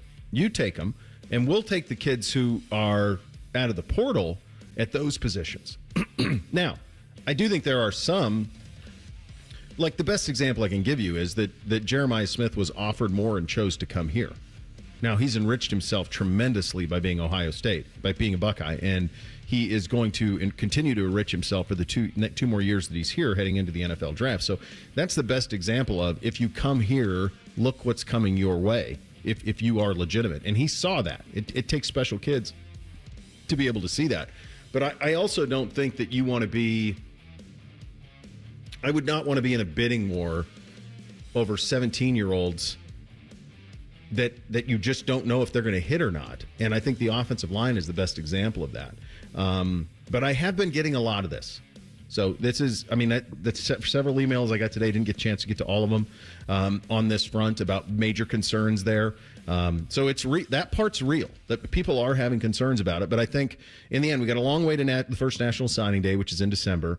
And in the end, I think in some instances, it's better to sit it out and then just attack those positions in the portal. I think we're all still trying to figure this out a little bit, but I'll dig in on this. I just got too many emails on it to continue to kind of not paying attention to it a little bit. So we'll ask Berm about it and go from there. One other one I wanted to pass along. This one from Josh from Orville. Thought I'd email you to tell you about a road trip tonight through Big Sky Country. We'd been planning this for 5 years, 2 adults, 3 kids, crammed my wife's Bronco Sport, headed out west. 3,500 miles later, we couldn't have asked for a better vacation. Mount Rushmore, Badlands, Cheyenne, Wyoming, then Cannon City to Salida, Colorado to ride the Royal Gorge train, which stops in Dodge City to see Doc Holliday, Joplin, Missouri to jump on the Route 66 and the St. Louis Arch. It was a blast. Bo, I know we didn't make it out to the Ponderosa, but we're seriously planning another trip. 5 years from now, this is on our list. That part of the country is some of the most beautiful scenery I've ever seen. I'll end with this. Everyone at least once, should ditch the plane, pile in a car, and do an old-fashioned family road trip. Well worth it. Josh from Orville, the original home of state championship quarterback Justin Zwick, who's joining us on the high school football. Zwicky. He's going to be in the building today, I heard. He's the best. He's the best. I'm certain of this. The first television that Justin did in Central Ohio was with me. I know that for a fact. If you guys see him today bouncing around the building, ask him about Average Joe's dodgeball, because that will bring a smile to his face. I promise you that. We'll hit a little higher, lower in 2 minutes. Bishop and Friends right here on The Fan. Hi, I'm Rick Germain, and it's the Toyota National Sales Event all month long at Toyota West. With over 600 new and pre-owned vehicles available, Toyota West at I-270 and Georgesville Road has the car you're looking for. And right now at Toyota West, take advantage of no payments for 90 days, and every pre-owned vehicle comes with a 72-hour exchange policy plus a 3-month warranty for qualified vehicles. Come see us at the Germain Auto Mall on Georgesville Road, or get started today at ToyotaWest.com. No payments for 90 days. Deferred payment. Interest accrues at time of inception with approved credit. Expires 8/31. Hey, Ohio State fans. While others cut corners, like that team up north, Valvoline Instant Oil Change is Buckeye-level quality. We train hard and treat every day like game day. We're always quick, but never rushed. And you can stay in your car while our experts do the work. Valvoline Instant Oil Change is a proud sponsor of Ohio State Athletics. Visit valvoline.com/Buckeyes to find your nearest location and access exclusive fan savings. Hey, Drew and Jonathan Scott here. Build a customized renter's policy with American Family Insurance so you can protect your tandem bike on the go. Thief! Oh, he is struggling with that two-seater. Life's better when you're under American Family's roof. Insure carefully, dream fearlessly. Get a quote and find an agent at amfam.com. Some exclusions may apply. Products not available in every state. American Family Mutual Insurance Company, SI and its operating companies. 6000 American Parkway, Madison, Wisconsin. Call the folks at Buckeye, night or day. My AC stopped working. Your competition says it's fried. When I saw their cost to replace it, I could have just died. We can give a second opinion, give you options and advice. We'll strive to earn your trust and make you a client for life. Get a free second opinion. Replace or repair. Call 614-683-9911. Call the folks at Buckeye, night or day.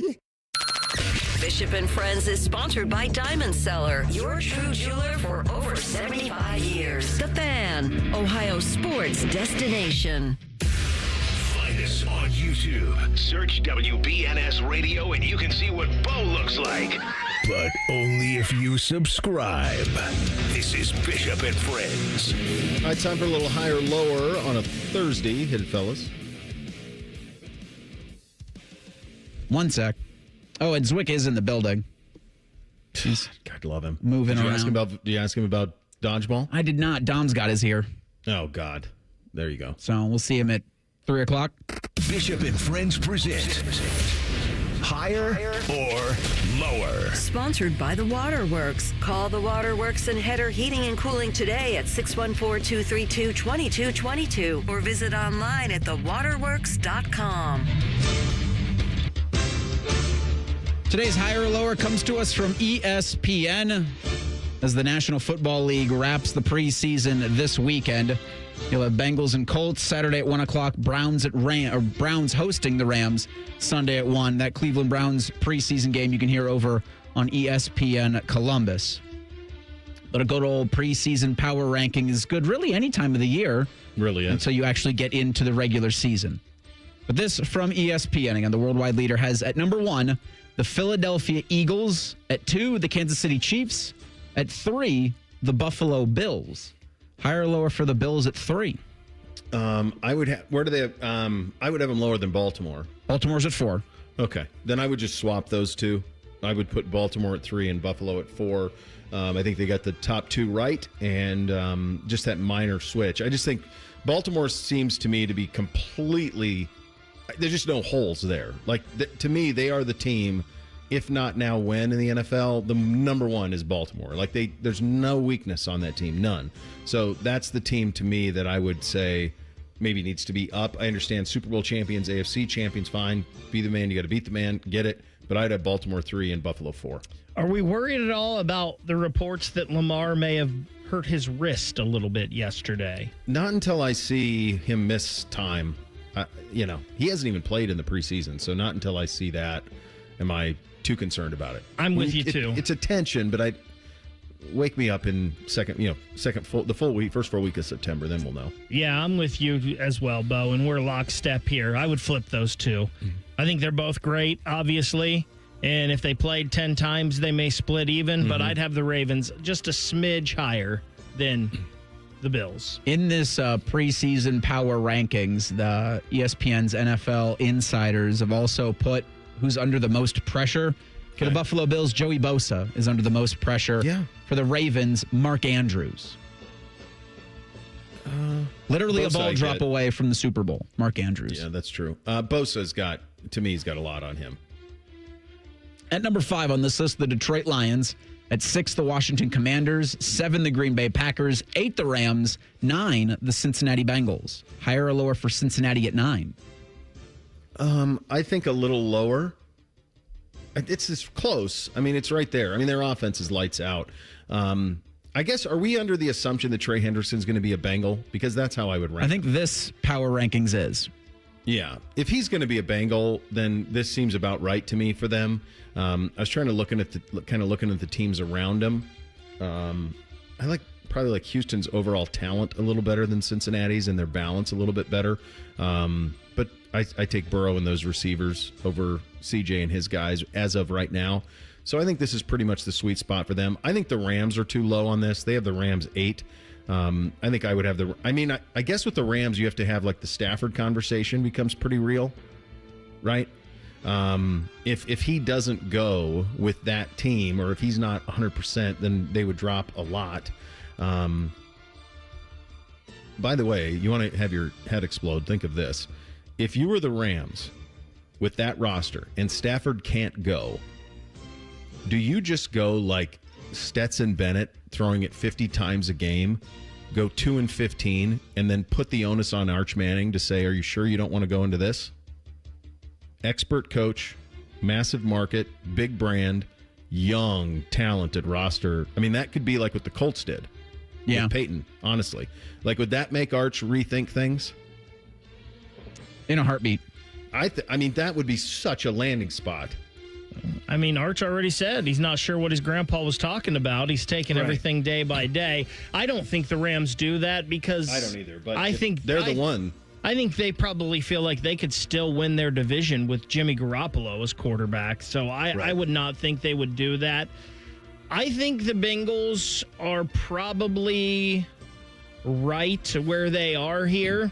The one team I would question there, and it's just, and it sounds crazy, but we saw this happen with CJ and the Texans a little bit last year, is the Commanders. I think maybe they take a step or two back this year. They're still going to be a good team, probably fighting to make it into the playoffs, but I don't know if they'll be quite as good as they were last year, especially with this Brian Robinson stuff. Yeah, I agree. At number 10, the Minnesota Vikings. At 11, the Denver Broncos. 12, the Houston Texans. 13, the Tampa Bay Buccaneers. Higher or lower for Tampa at 13? Take those three, Denver, Houston. I like Houston more than Denver, but Denver may have the best team in all of football, best defense in all of football. So maybe Denver's fine where they are. But I would take Denver, Houston, Tampa, and move them all up. And I think they have Minnesota way too high. The suspension of Addison is real. JJ's back, but just recently back. And at this point, I have not seen JJ McCarthy play NFL football. I have no idea. He's a rookie, is the way he's got to be treated. So I can't have them at number 10. I would have them probably somewhere in the late teens until I see. I'm a show me state guy. Let me see JJ play at the next level before I anoint them. I would have them probably somewhere in the teens, late teens. I feel like Denver, Houston, and Tampa, I kind of feel all the same about. I kind of have them all right in that same bunch. And I'm with you. Listen, I think this Vikings roster is pretty talented. And I think J.J. McCarthy will be okay in the pros.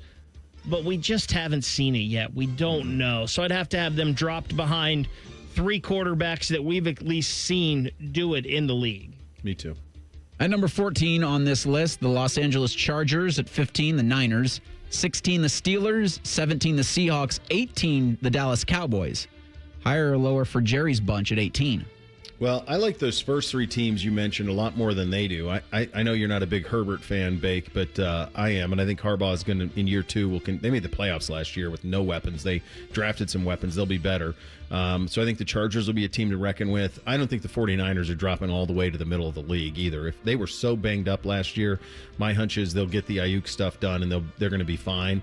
And I'm actually, no one around here is going to want to hear it, but I think Pittsburgh's going to be pretty good. I think their defense could be top three. And I think the way they're going to go about it offensively is going to be fine. So I think Pittsburgh's a little better. Dallas Cowboys at 18. That seems too high to me for them. I would probably drop them a little bit. I'm not sure exactly what Jared's doing there. I'm really not. I think they're a little worse off than that. Yeah, Pittsburgh's too low. I think the Seahawks might be a little high here, and I think the Cowboys. I think the Cowboys are probably a little high here as well. I think this Micah stuff is real. I think it's real, and it's probably a distraction in that room right now. So I think I would drop the Cowboys back a couple spots. So now we're into the late teens for NFL's preseason power rankings. At 19, the Atlanta Falcons. At 20, the Miami Dolphins. 21, the Chicago Bears. 22, the Arizona Cardinals. 23, the New England Patriots. Higher or lower for New England at 23? That feels like maybe a little lower. We talked about them yesterday on two-a-days. I just don't like the weaponry at all. I think they'll be improved, but I just don't like the weaponry. I think it's too high for Miami as well. I think both those teams would be a little bit worse off.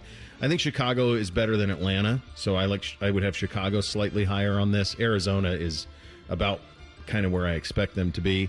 So I think New England needs to come down a little bit, and Miami definitely needs to come down. I think New England's probably in about the spot that I think they are, but I think they're better than the Cardinals. I think they would have to jump the Cardinals. I think the Cardinals are too high. At 24, the Jacksonville Jaguars. 25, the Las Vegas Raiders. 26, the Colts. 27, the Carolina Panthers. 28, the New York Jets. Higher or lower for Gang Green at 28? Boy, these teams are all... I mean, someone's got to be at the bottom, right? So, to me, all of these teams kind of feel that way. Indy might be slightly better than 26 with Danny Dimes. But this seems about right for all of these teams. Jets at 28. Just kind of depends on... They have a lot of weaponry, but it's just, do you believe that Justin Fields can quarterback it? And they're used to losing there. Maybe they're a little bit lower. But, yeah, I think all these teams are kind of properly ranked. I think this is kind of the bottom third is pretty consensus on who those teams are. I feel like I've been saying for a couple years that this Jets roster is way, way overrated. As much as I want Justin Fields to turn into the Justin Fields we saw here at Ohio State, I don't think it's happening, and I don't think this team is very good. 28, though, is pretty low. It's tough to get them much lower. I think maybe a spot or two, though. At 29, I think they get overvalued because of Sauce and Garrett. I think they were so good that people looked through some of the rest of the holes. You have the other New York Football Club at 29. At 30, the Cleveland Browns. 31, the Saints. 32, the Tennessee Titans. Can't go any lower than 32, but higher or lower for Tennessee. Tennessee up one, New Orleans down one. I think New Orleans is the worst roster in football, in large part because of the complete incompetence of their quarterback position. I think the Browns are not going to be the 30th team in the league either. I think their defense is too good if they can get through camp with some injury stuff. I saw Diana Rossini today reporting the Browns are kicking the tires on running backs. That's not good news for Quinshon Judkins if that reporting is to be accurate. Wonder if Brian Robinson would be somebody that they would make a call on. If that were to happen, then all of a sudden, whether it's Quinshon or Robinson, you put a power back in there. I think they'll be better off than 30th in the league. I think they're better than the Giants, better than the Jets, better than Carolina. They dominated Carolina in joint practices. I think they're better than Indy. I think they're somewhere in the low 20s to mid 20s. Yeah, I think Tennessee has to be higher just because I don't think any football team's going to be worse than New Orleans Saints this year. No, they're clearly Nussmeier or Manning, one or the other. They're putting themselves in position to draft one of them number one overall. We'll hit Thing or Not a Thing up next. Bishop and Friends right here on The Fan. We're known for three things: games, conversation, and Common Man yelling about things only he cares about. The Fan, Ohio's sports destination. Are you looking to hire? ZipRecruiter finds the best candidate for your job fast. Try ZipRecruiter for free at ZipRecruiter.com/free. ZipRecruiter.com/free. When it comes time to replace the roof over your head, you need a name you can trust. Newman Roofing. Don't just take our word for it. Here's our friend Cindy. We were very happy with our experience, and we would highly recommend Newman to anybody we talk to. Call 614-NEW-ROOF or visit online at newmanroofing.com. Hi, I'm Dr. John Runyon from Runyon Dental Group. Are you missing teeth or do you have uncomfortable dentures? Dental implants can not only transform your smile, they can restore your confidence and allow you to eat those foods you love that you've been missing. When I was in my early 30s, I was in a similar situation needing complex dental work and dental implants. I understand all the emotions that you're feeling because I've been the patient and I know that we can help you. Schedule a free consultation today at runyondentalgroup.com. That's runyondentalgroup.com. The dog days are the best days to save at Coughlin Ford. Lease a new 25 Ford Escape or Bronco Sport. Just $399 a month with $0 down. New 25 F-150 or Lightning Flash. Only $499 a month with $0 down. Visit our newest location in Marysville or CoughlinFord.com. 48-month lease. All factory rebates to dealer. All prior sales excluded. In-stock units only. 7,500 miles per year. 25 cents per mile. Excludes $387 down pay. $395 disposition fee at lease. No security deposit. See dealer for details. Ends 9/2/25. CME wants to beat your bike or boat loan rate by 1.5% APR. Enjoy no payments for 90 days, low rates, and terms up to 84 months. Take the summer off and ride easy with CME. Terms and conditions apply. Minimum floor rate of 6.25% APR. Federally insured by NCUA. Visit CMEFCU.org for additional details. Working your way through that honey-do list? That means more flushes, more showers, more fiddling with the thermostat. Trust the pros at the Waterworks with your plumbing and drain cleanings and repairs and all your heating and cooling needs. Our certified pros can repair or replace your furnace or air conditioner. Clogs? Call the Waterworks. Drain cleaning? Call the Waterworks. Plumbing issues? Call the Waterworks. Furnace repairs? Call the Waterworks. The Waterworks, trusted neighborhood plumbing, drain, heating, and cooling experts. This is This Date in Reds Baseball with team historian Greg Rhodes. A Reds highlight, or should I say lowlight, from this August 21st back in 1894. Now, you may have thought you've seen some pretty bad pitching at times over the years watching the Reds, but believe me, you have never seen anything this pathetic. The Reds were playing a doubleheader in Boston, and the Reds lost the first game 25-8, and then turned around and lost the second game 18-3. Reds pitchers gave up 43 runs in the doubleheader. Boy, that must have been a long, long day, although it could have been longer. The second game was called due to darkness after just 6 innings. Thank goodness something went in the Reds' favor. On this August 21st, 1894, this date in Reds baseball. This Date in Reds Baseball is brought to you by the Cincinnati Reds Hall of Fame and Museum, presented by Dinsmore. Celebrating greatness, preserving history, providing inspiration. Common Man and Timmy. Why did you get such a big tub? I guess I screwed up. You did screw up. Garbage. I think it's supposed to do with garbage. Common Man and Timmy Afternoons on the Fan is sponsored by Hinderer Motorsports. Hey, Buckeye fans. As the official wing sponsor of Ohio State Athletics, Roosters is kicking off an incredible giveaway you won't want to miss. This football season, we're giving away 12 ultimate Buckeye experiences. 3 drawings, 12 winners with prizes including tickets, sideline passes, and 3 trips to a Buckeye first-round postseason game. Go to roosterswings.com to register and see all the details. 3 drawings, 12 amazing prizes. Register today and every day. Roosters, a fun, casual joint. I can't wait to meet her. Oh my gosh. Put your hands together for new Dr. Pepper Blackberry and Dr. Pepper Blackberry Zero Sugar. There she is!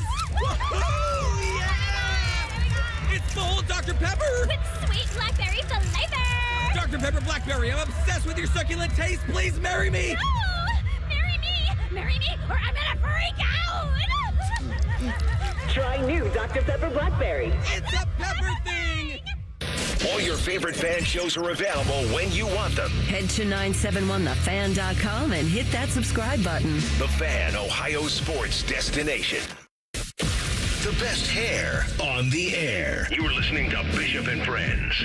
All right, time for a little thing or not a thing on a Thursday. Hit it, fellas. Thing or not a thing. Sponsored by Billiards Plus. Find your next grill and everything you need for the master griller. Billiards Plus on Dublin Center Drive in Dublin. Following Jets practice Wednesday, Justin Fields told reporters that the Jets are prioritizing efficiency over splash plays, adding that the offense is happy to take small chunks of yardage when they're able to. Quote, we're fine with taking 8-yard completions every play, if I'm being honest with you. Of course, you want explosives, but like I said Saturday, we're not going to force the ball downfield. If they want to get depth at the second level, we're fine taking the 8-10-yard completion, taking time off the clock, and just driving down the field and having 10 to 15 play drives, end quote. The Jets, with Aaron Rodgers, finished 24th in the league in points scored last season. Thing or not a thing? It'll be a thing if Justin will do it. That's where it will be a thing. Will he identify and will he take those things? One thing that we've seen from him in his NFL career early on is that he hasn't been. He hasn't been quick to identify those easy layups, which is why both the Steelers were able to get him for a bucket of balls, and the Jets ended up paying quite a bit, but in large part because they see that potential. I'll never understand. I mean, I do know, because it's the last place you would have wanted him to go is Chicago, and that was probably something that retarded his development. But the reality is that he is not great at that. So hopefully he gets there. Hopefully they coach him up and he will take those layups, because if he takes the layups, then all of the things that he is innately gifted at, his ability to throw the ball down the field and stretch the field and his ability to take off and run, will be enhanced if he just does this thing that he's saying he wants to do. I feel like when you watch Justin Fields last year with the Steelers, that's what you got. I feel like that was a big complaint, is that the Steelers weren't having any explosive plays. They were just dinking and dunking down the field, and Fields was taking off running. Look, this is fine and dandy for them, especially if it works. I just don't know if the Jets as a whole have the talent to be able to do anything efficiently in whatever offense they try to run. So this is not a thing to me. And like I said, I hope I'm wrong. And I feel like I am wrong now because I thought Justin Fields was a sure thing. Yeah. And it just has not worked out. Cam Turner is the quarterback's coach for the Indianapolis Colts. And he was asked yesterday afternoon if the staff failed Anthony Richardson, if Anthony Richardson failed the staff, or if they failed each other. As a position coach, you want to see your guys succeed and be successful naturally. And, I feel like I've tried everything I can do, and I feel like he's given great effort in that aspect too. And I don't think either way it's one or the other. I just think, right now it's not where the consistency is just not where we want it to be. Thing or not a thing?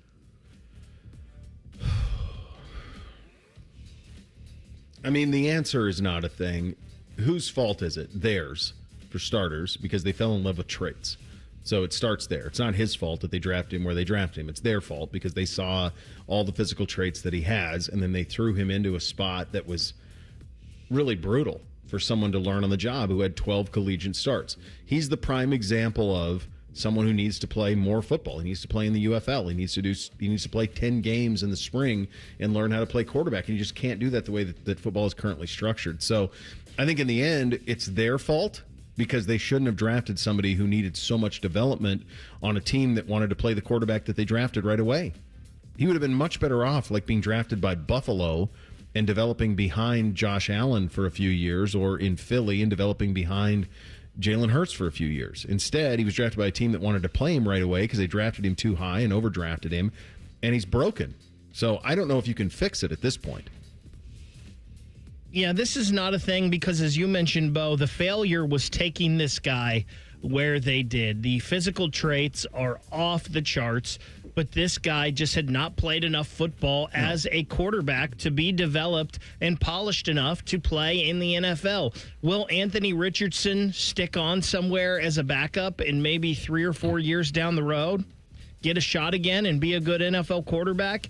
It's possible, but I feel like most people knew this guy was not ready to play as a starter in the NFL at the quarterback position right now, and they still took him at number 4, and they threw him in there. So that's just a shame on the Colts organization. I don't think it's a shame on the coaching staff, no, or if it's a shame on Anthony Richardson. I just think this guy wasn't ready yet. No, they overdrafted him. I mean, we saw this twice in just the last handful of years. Trey Lance, same thing. Like, just didn't play enough football to get a proper evaluation of him.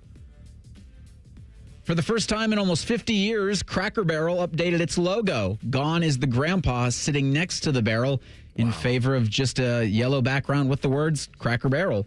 They operate nearly 660 restaurants across the United States, with more locations set to adopt the updated interior design in the coming months. An enhanced brand look and feel for the Cracker Barrel. Thing or not a thing?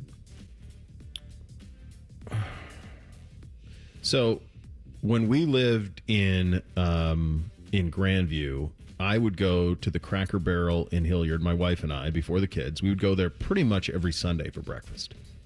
Almost every Sunday. We would drive out there and go. It's right in my hood, Bo. Yeah, it's a delight. So I guess what is why? I mean, obviously they feel like they need to spruce the place up a bit. I thought walking in there is like walking into a time warp, and I liked it. But again, I'm not running their bottom line. So what are they doing with the inside? Like, you have updated interior design. What are they doing? They're still going to have the store and all that, right? Yeah, I don't think there's been much more than what they're telling you in these initial press statements. I don't think they've shown a new, like, what Cracker Barrel is going to look like on the inside. Yeah, they must feel like they need a shot in the arm. But here, I mean, I said this a couple of weeks ago in regard to, like, you know, some of the television stuff that's happened in sports. Not all these people are smart. Not all these people. Just because you reach a point in life in your profession where you can make decisions doesn't mean you're necessarily good at it. Look at Zaslav running Time Warner and all of that. And all the names that we've had for HBO Max. Like, you know, not all these, like, New Coke didn't hit, man. Like, there's plenty of these things that don't work. I'm guessing they need a shot in the arm. I like the old guy sitting by the barrel. But I don't know. Must need a shot in the arm. I mean, this isn't a thing. This is what businesses do, right? They try to update and get hipper with the times. This new logo sucks, though. There's nothing there. Bland. It's just a little sign with a Cracker Barrel written in it. Like, it's not nearly as good as the old one. I mean, what are we doing? But are we victims of just being old guys, Bake? Or we are old guys, but still.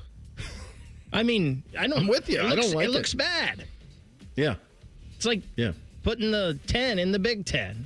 Need $50 million to find that. All right.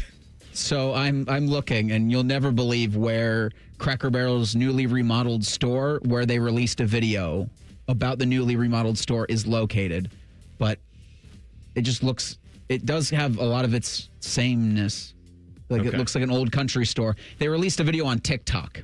Okay. Taking you through one of their new stores in Tennessee. And how many Cracker Barrel patrons know what TikTok is? I don't know. Right. Yeah. Usually skews a little older. New look, same Cracker Barrel. Well, all right, then. Still, they think they make a hell of a breakfast. I mean, it's a delight on that type of things. All right, final hour here on a Thursday. We close out the NFC East, the Jets and the Bills on the docket. Bishop and Friends right here on The Fan. T-Bone and Tyvus are everything you want in a delicious breakfast. Lots of empty calories, no nutritional value. Weekday mornings from 6 to 9. The Fan. Men, the summer is here. Longer days, warmer nights, and romance in the air. Intimate dinners, walks on the beach, dancing in the moonlight. But if you have erectile dysfunction, you know it can ruin romance, both for you and the one you love. This is Jeff for Tri-State Men's Health. And if you have ED, don't let another summer go by without getting treated.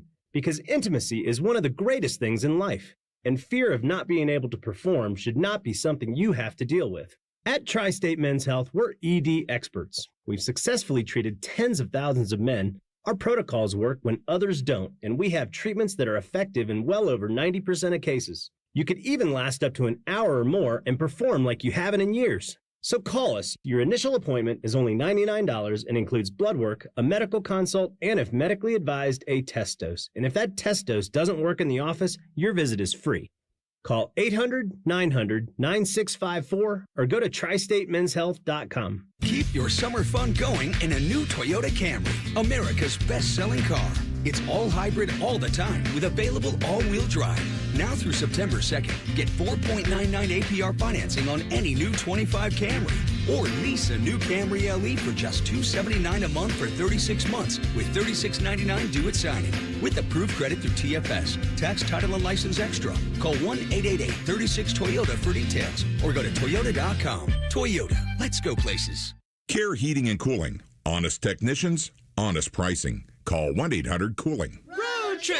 This summer at Tire Discounters, your tires are your passport to savings because you're driving to Paris, Texas, then it's off to Rome, Georgia, and you'll be kissing the Blarney Stone in Dublin, Ohio. Right now, save up to $404 when you buy 4 tires, and that includes a free alignment and oil change. Stop at Tire Discounters before you see the world. Imagine what it would feel like getting tackled head-on by a 240-pound linebacker. You'd be in serious pain, right? But if you're unbuckled in a car crash, at just 50 miles an hour, you become a deadly projectile that can slam into other passengers with 8 times that amount of force. Don't let someone else take the hit. Buckle up and visit buckleup.ohio.gov to learn more. Brought to you by ODOT and ODPS. You hear that? That's the sound of Pepsi Zero Sugar. The better tasting, more refreshing Zero Sugar Cola. Pepsi Zero Sugar. Let your taste decide. The Columbus Zoo invites you to follow the footsteps and the tales of animals from around the world. Explore our newest region, North America Trek. So what are you waiting for? Get your tail to our trails only at your Columbus Zoo. We could tell you what makes Giant Eagle special, but we think our customers say it best.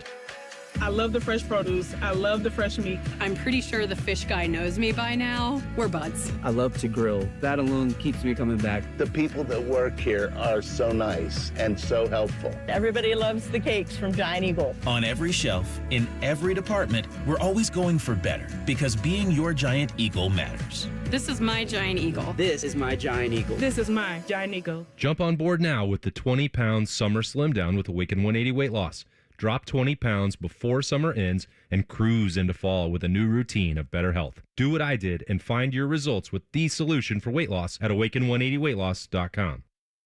Oh, could this vintage store be any cuter? Right? And the best part? They accept Discover. Accept Discover? In a little place like this? I don't think so, Jennifer. Oh, yeah, huh? Discover's accepted where I like to shop. Come on, baby, get with the times. Right. So we shouldn't get the parachute pants? These are making a comeback. I think. Discover is accepted at 99% of places that take credit cards nationwide. Based on the February 2025 Nielsen report. Adam Schefter here for Vivid Seats, your ultimate destination for all your sports and concert needs this summer. With a game-changing rewards program and an unbeatable selection of tickets, they make it easy for every fan to watch their favorite teams and players in action. Catch every home run and thrilling comeback in person from your favorite seat. Plus, every ticket is backed by a 100% buyer guarantee, giving you peace of mind with every purchase. Visit VividSeats.com or download the app today. Vivid Seats, the official ticketing partner of ESPN. Broadcasting from the Lindsay Honda Studios. Honda makes the cars. Lindsay makes the difference. Visit lindsayhonda.com. WBNS-FM, HD1 Columbus. The Fan. Sports Center. Good morning. I'm Eric Reese. There's day baseball in the Arena District. The Clippers look to hold a 3-game slide, hosting the Omaha Storm Chasers at 12:05. Both Ohio MLB teams are off Thursday. They'll continue respective road trips Friday. Cleveland lost at Arizona Wednesday in 10 innings. Guardians are at the Rangers for a weekend series starting Friday. As for the Reds, Cincinnati lost in Anaheim 2-1 late Wednesday. They're at Arizona on Friday.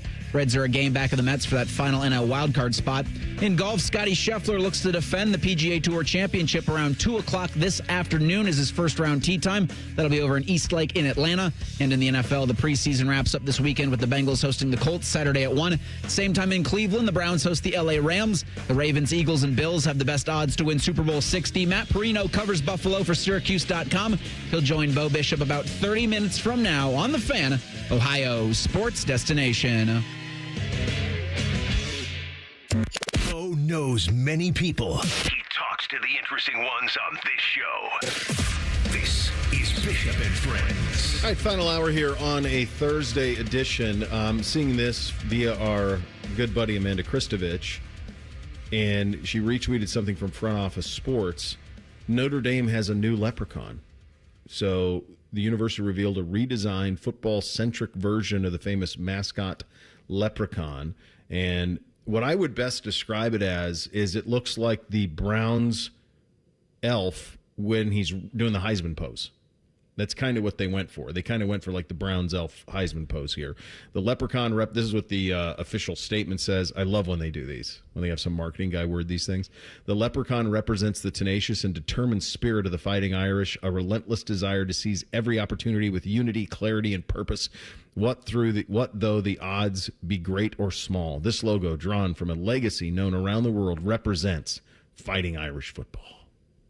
Yeah, I think they're doing sport-specific feisty Irishmen or feisty leprechauns in a gritty new rebrand for Notre Dame. Hey, if Cracker Barrel can get a new sign, Notre Dame can get a new leprechaun. Apparently, they serve liquor at the Cracker Barrel. I don't believe that. You can I don't believe it. You can get a Bloody Mary with your breakfast. No way. There's no way that's Brian true. in the YouTube chat said it with confidence, or at least he typed it with confidence, so I'm going to go with it.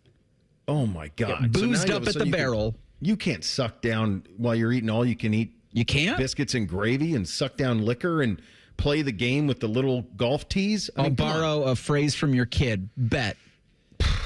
You Be take careful there. You take Grandpa's old cough medicine, but get rid of Grandpa? What's going on here? Oh, my gosh. What has happened to the Cracker Barrel, man? They're changing everything, man. I'll tell you what. The day the world ends is the day they serve alcohol at Waffle House. That's the end. Yeah, that's somebody else just doubled down, right? They said Andrew says they have alcohol at Cracker Barrel. Listen, you don't need more alcohol at Waffle House. I mean, Waffle House was made for drunk people and truckers. That, I think, is the last bastion of civilization. You can't. I think that those folks, man, I think you work at a Waffle House and you work the overnight shift, you better be a Green Beret. You got to be a Navy SEAL. The blood alcohol level at Waffle House is already high enough. No, and it's the best value there is in the restaurant business. Like, it's the best. I took the boys there on the way back from a lacrosse tournament when the blonde wasn't along for the ride. My God, how great is this? The best, Dad, the best. You're right. It is. It's the best. But God respect those folks, man. I'm a big tipper at the Waffle House. I'm a big tipper. You have to be. I think those folks are hanging on by a thread all the time, man. All the time. All right, let's continue with two-a-days in the AFC East. Bishop and Friends present two-a-days. Our preseason look around the league. We are in the AFC East, and we will start with the New York Football Jets. Boy, how things have changed, huh? 2 years ago, Hard Knocks, opening night, Monday Night Football. Aaron Rodgers picked his landing spot. All of this talent, all he was going to do is paratroop in. He blows his Achilles in the very first game on Monday Night Football, and it all went to hell. It all went to hell. Who knows what would have happened had he stayed healthy? Last year was such a dysfunctional year for them. This is one of the most dysfunctional franchises in the entire sport. I think the only thing that saves them, I tend to agree with Bake, that their roster was a little bit overrated even in real time. But I think what saved them is they had one draft that was lights out. They had a draft where they got Sauce Gardner, Garrett Wilson, and Breece Hall in one draft. That was all in the 2022 draft. And I think coming out of those guys' rookie year and the addition of Rodgers, it kind of skewed the way that we thought that team was. I don't know what they're trying to be now. They gave Justin Fields a 2-year contract. I hope that it works for him. They added, obviously, Aaron Glenn is going to be the head coach, so it's going to be a very hard-nosed approach. I thought Robert Saleh got done a little bit dirty. I don't think it was necessarily his issue at all there with what they decided to do. They have a very meddling owner. Very meddling. Woody. And a kid. And teenagers. Brick. Oh, I think I told you guys that story because they played the Browns in the Hall of Fame game because Joe Thomas was going in, so we went to the game. And the kids were just monkeying around. I thought they were like grandkids, but no, they were his kids. I told my wife, I'm like, God, his grandkids are kind of punks. No. Those are his kids, and they run amok. I'll tell you that right now. So they got a lot going on there. It was better off for them probably because wasn't he like the ambassador to somewhere at some point under was it to the first Ireland Trump administration? I think so. They were better off when he was there because they meddle a lot. This is a tough spot for. I wish our guy Garrett wasn't there. I know he got paid. I'm not sure what they're trying to be, fellas. USA Today, Bo, you mentioned 2 years ago, USA Today picked them to win the Super Bowl. Yeah. And boy, wait, the Jets? Yes. USA Today. I had them making the playoffs.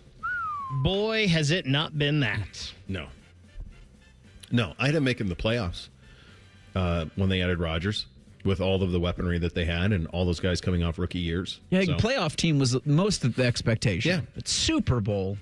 Yeah, that's a bit much. Boy. All right, let's hit the categories on the New York Football Jets. Fantasy Sleeper Bake, who do you got?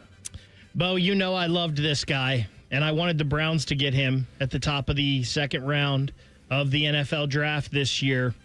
I think he's going to be great for Justin, and Justin just said they want to be efficient. Mm-hmm. I feel like efficiency means tight end. I love Mason Taylor, the kid out of LSU. If I was in one of your fantasy leagues, Baker, I would just draft all tight ends.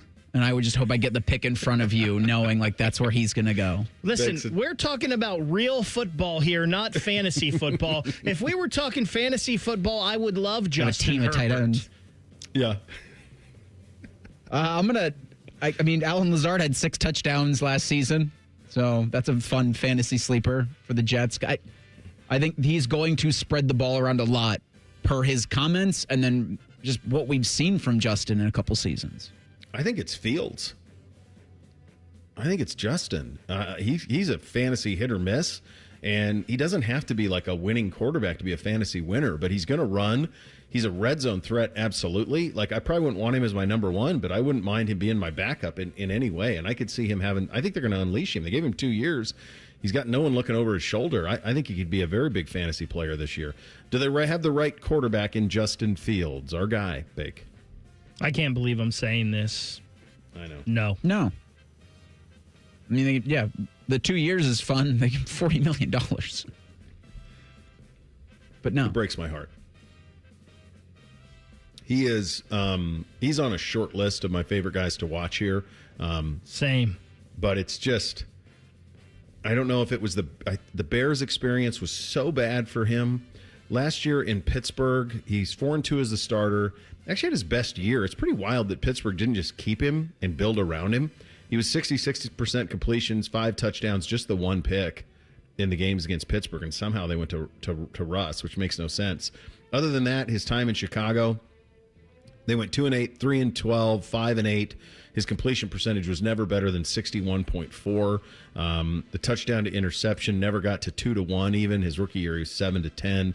He will run it, which is really efficient, and I'm hoping for him. He ran for 1,100 yards his second year in the league with Chicago, so he's got that in him. But no, it's unfortunately, I just think it got off the rails way too early in Chicago.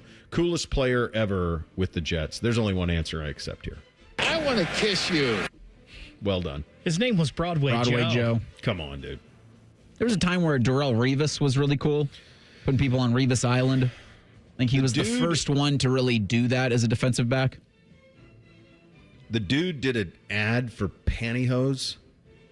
He posed in Playgirl in a fur coat. He dated Farrah Fawcett and like Raquel Welch and Anne Margaret. I mean, like, just it's Broadway Joe, man. Like, that's the dude. He's a top 5 coolest player to ever play the sport, is Joe Namath. You just drilled the Cracker Barrel patronage right there. I mean, they are loving. They checked every box. They got their You're damn right. They got their iPhones out watching us on YouTube right now, and they are pumped for what you just said. They are jacked up. That checked every single box.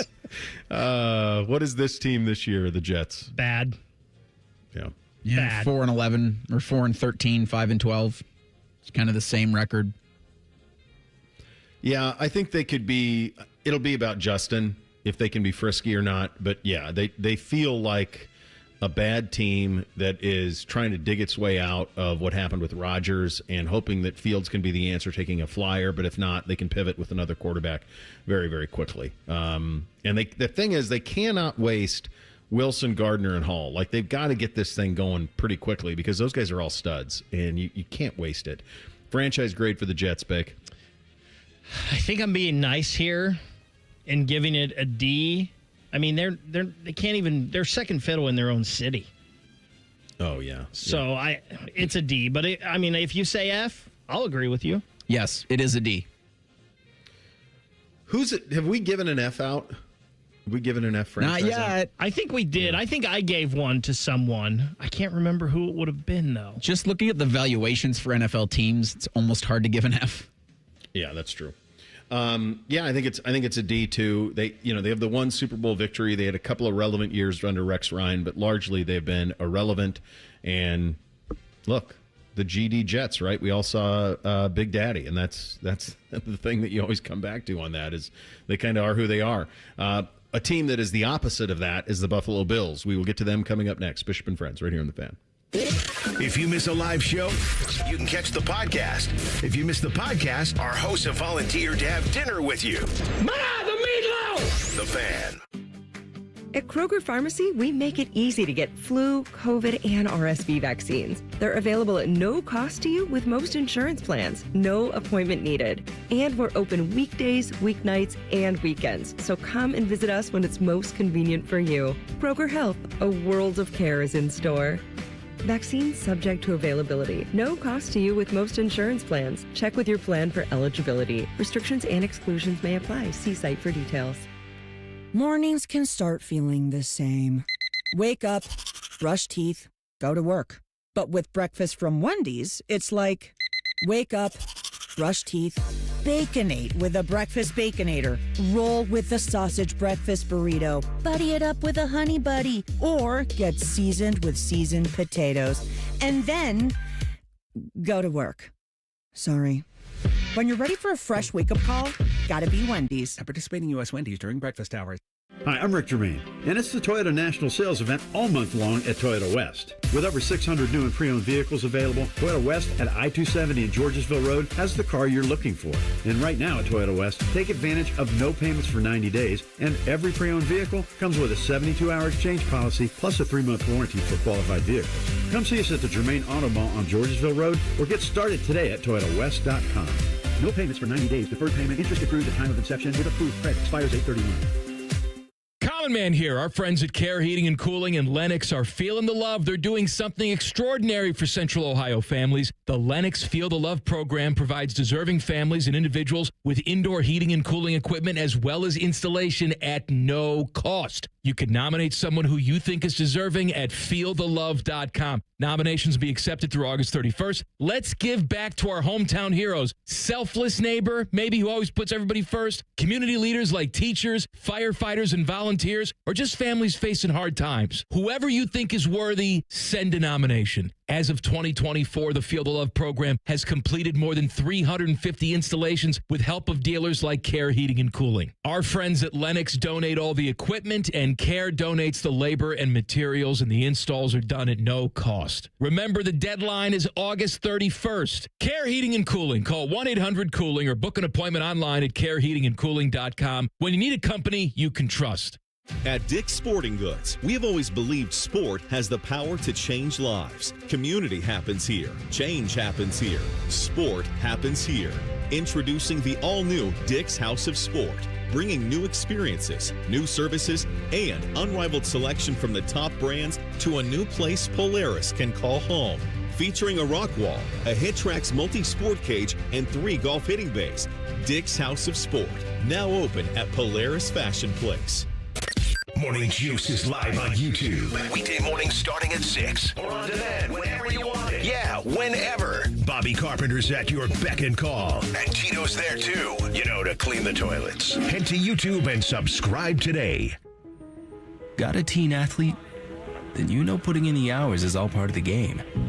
But did you know the same goes for learning how to drive? Because just like playing a sport, learning to drive takes practice. The only difference is the stakes are even higher.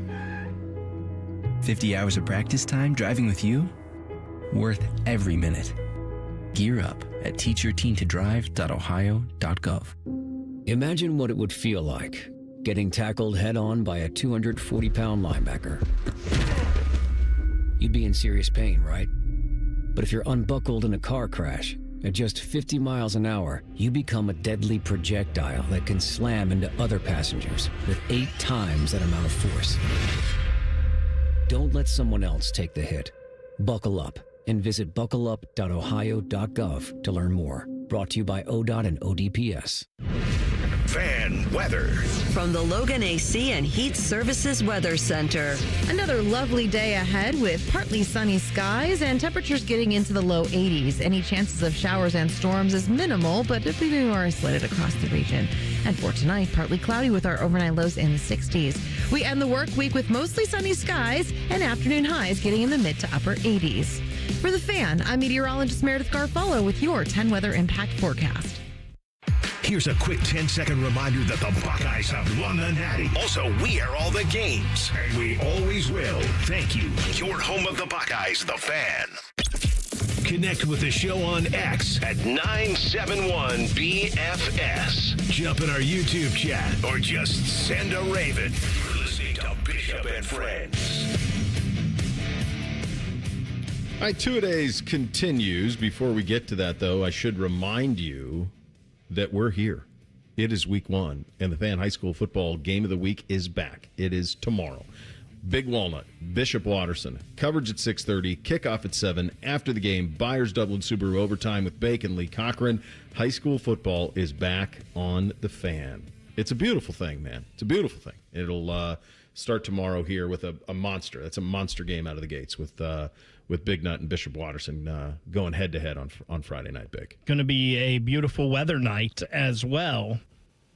I haven't even looked. Yeah, it's supposed to be tomorrow, like high 70s, low 80s. Oh, going to be perfect. Maybe even a little chill in the air there as the sun starts to go down. Might even feel like football weather. Oh, baby. Yeah. That's good. All right, two-a-days continues with the Buffalo Bills. They're 13-4 last season, lost in the championship game to Kansas City, which is this version of the Bills is the AFC version of the Bills of the late 80s and early 90s, where those teams could not get past the NFC in the Super Bowl. They played in 4 straight. This version of the Bills cannot get past Kansas City. For some reason, well, we know why, because Kansas City's quarterbacked by a wizard. But even in the instances where you feel like they have the better team, whether they're at home, whether on the road, they just come up short. The most stupefying one was when Mahomes took the Chiefs down the field to tie it with about 7 seconds, it felt like, on the clock. It seems like no lead is ever safe. Is this the team that everybody in the NFL roots for, other than in their division where they have rivals? I mean, wouldn't everybody feel pretty good if the Buffalo Bills won the Super Bowl? Yeah. Yeah, I think you can safely say that every year it's a different team that is America's team.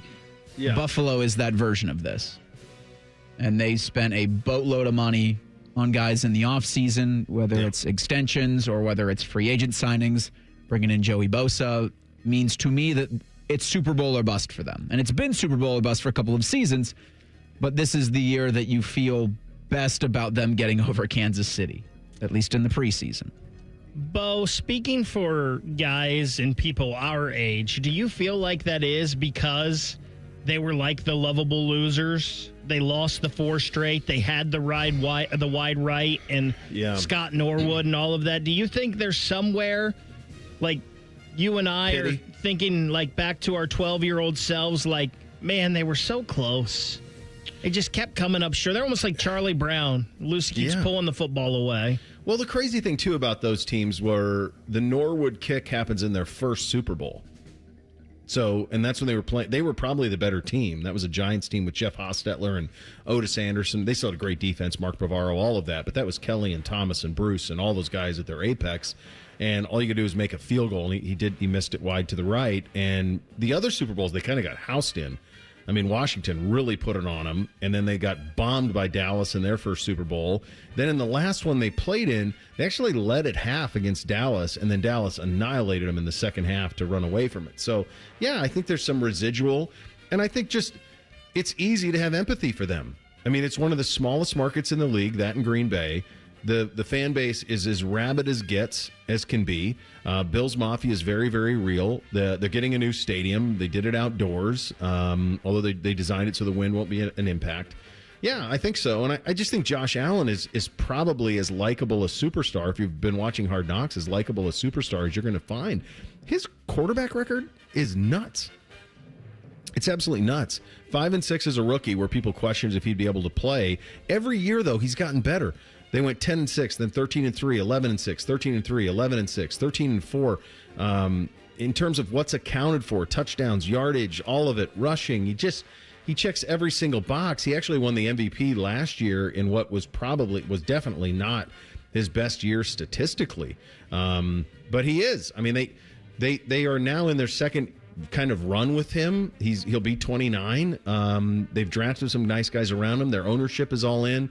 They're an easy root for. I'm rooting for him. Other than the teams that we pay attention to around here, I'll be rooting for this team. I hope that they get it done because they're very, very likable. And Allen, like I said, if you're watching Hard Knocks, I mentioned this a couple of weeks ago on the first episode, he's the most likable superstar that I've seen, at least the way that he's portrayed on that series, which I think is probably pretty accurate. Fantasy sleeper for the Buffalo Bills. Who you like, Bake? Reese, I almost switched and pulled another tight end here for you because I think you can do that on this team. Yeah. But I'm going with a guy that we know from the past couple years in Cleveland, Elijah Moore. I don't love this Bills receiving core. I know that Josh Allen has a rapport with a couple of these guys, and I think they've been talking to Gabe Davis about possibly bringing him back. But they don't have like a true number one stud guy. And I think there's a chance for Elijah Moore to maybe do some damage with Josh Allen as his quarterback. Yeah, I think for a lot of these wide receivers, it's a chance for them to kind of, if they needed a rejuvenation. But I'd Curtis Samuel. And that's just a heart pick. Sure. More than anything else. here's the thing. I mean, it could be any of those guys. It's kind of like they're throwing a bunch at the wall and seeing what sticks is what they're doing. They're obviously betting on Joshua Palmer to be kind of the number one. Gave him a lot of money from the Chargers in hopes that he is the one. Pay attention, folks, to their running back situation with James Cook. Just pay attention to that a little bit, too, as you start going with your fantasy stuff. But this is a team, like with their receivers, I would almost steer clear of it until you that might be a waiver wire pickup, like after week one, and you see like who he's targeting. That might be it, because I'm not sure. We'll ask Matt Parino about it in a second. He'll probably have a little bit of a better idea of who that number one go-to guy will be. Do they have the right quarterback? This is as easy as it gets, Big. Absolutely. Yeah, they're good there. Do you think he would be this had the Browns drafted him? Probably not. It was between him and Bake for Dorse. He may not quite be this, but I am convinced, like the upper echelon talents, the best of the best, I'm convinced they make it work wherever. He may not have the success team-wise that they've had with the Bills. I still think people would think he's a top 5, top 10 quarterback. Well, if he that sliding doors is pretty wild, because if he was that, then you probably would have had a Super Bowl, because that defense and at the time like Jarvis and Nick Chubb and Beckham and all of that stuff, like that would have been a ridiculous amount of talent on that team. Coolest player ever in Buffalo, Bake? Man, there's quite a few here. And I almost went Drew Bledsoe just because I loved Bledsoe and thought he was so good. You're the one who loved Bledsoe? I loved Bledsoe. But I got to go with Andre Reed. He was a pretty darn good wide receiver. Yeah. And those Bills teams, like I said, they were just like such a part of people our age's NFL lives growing up.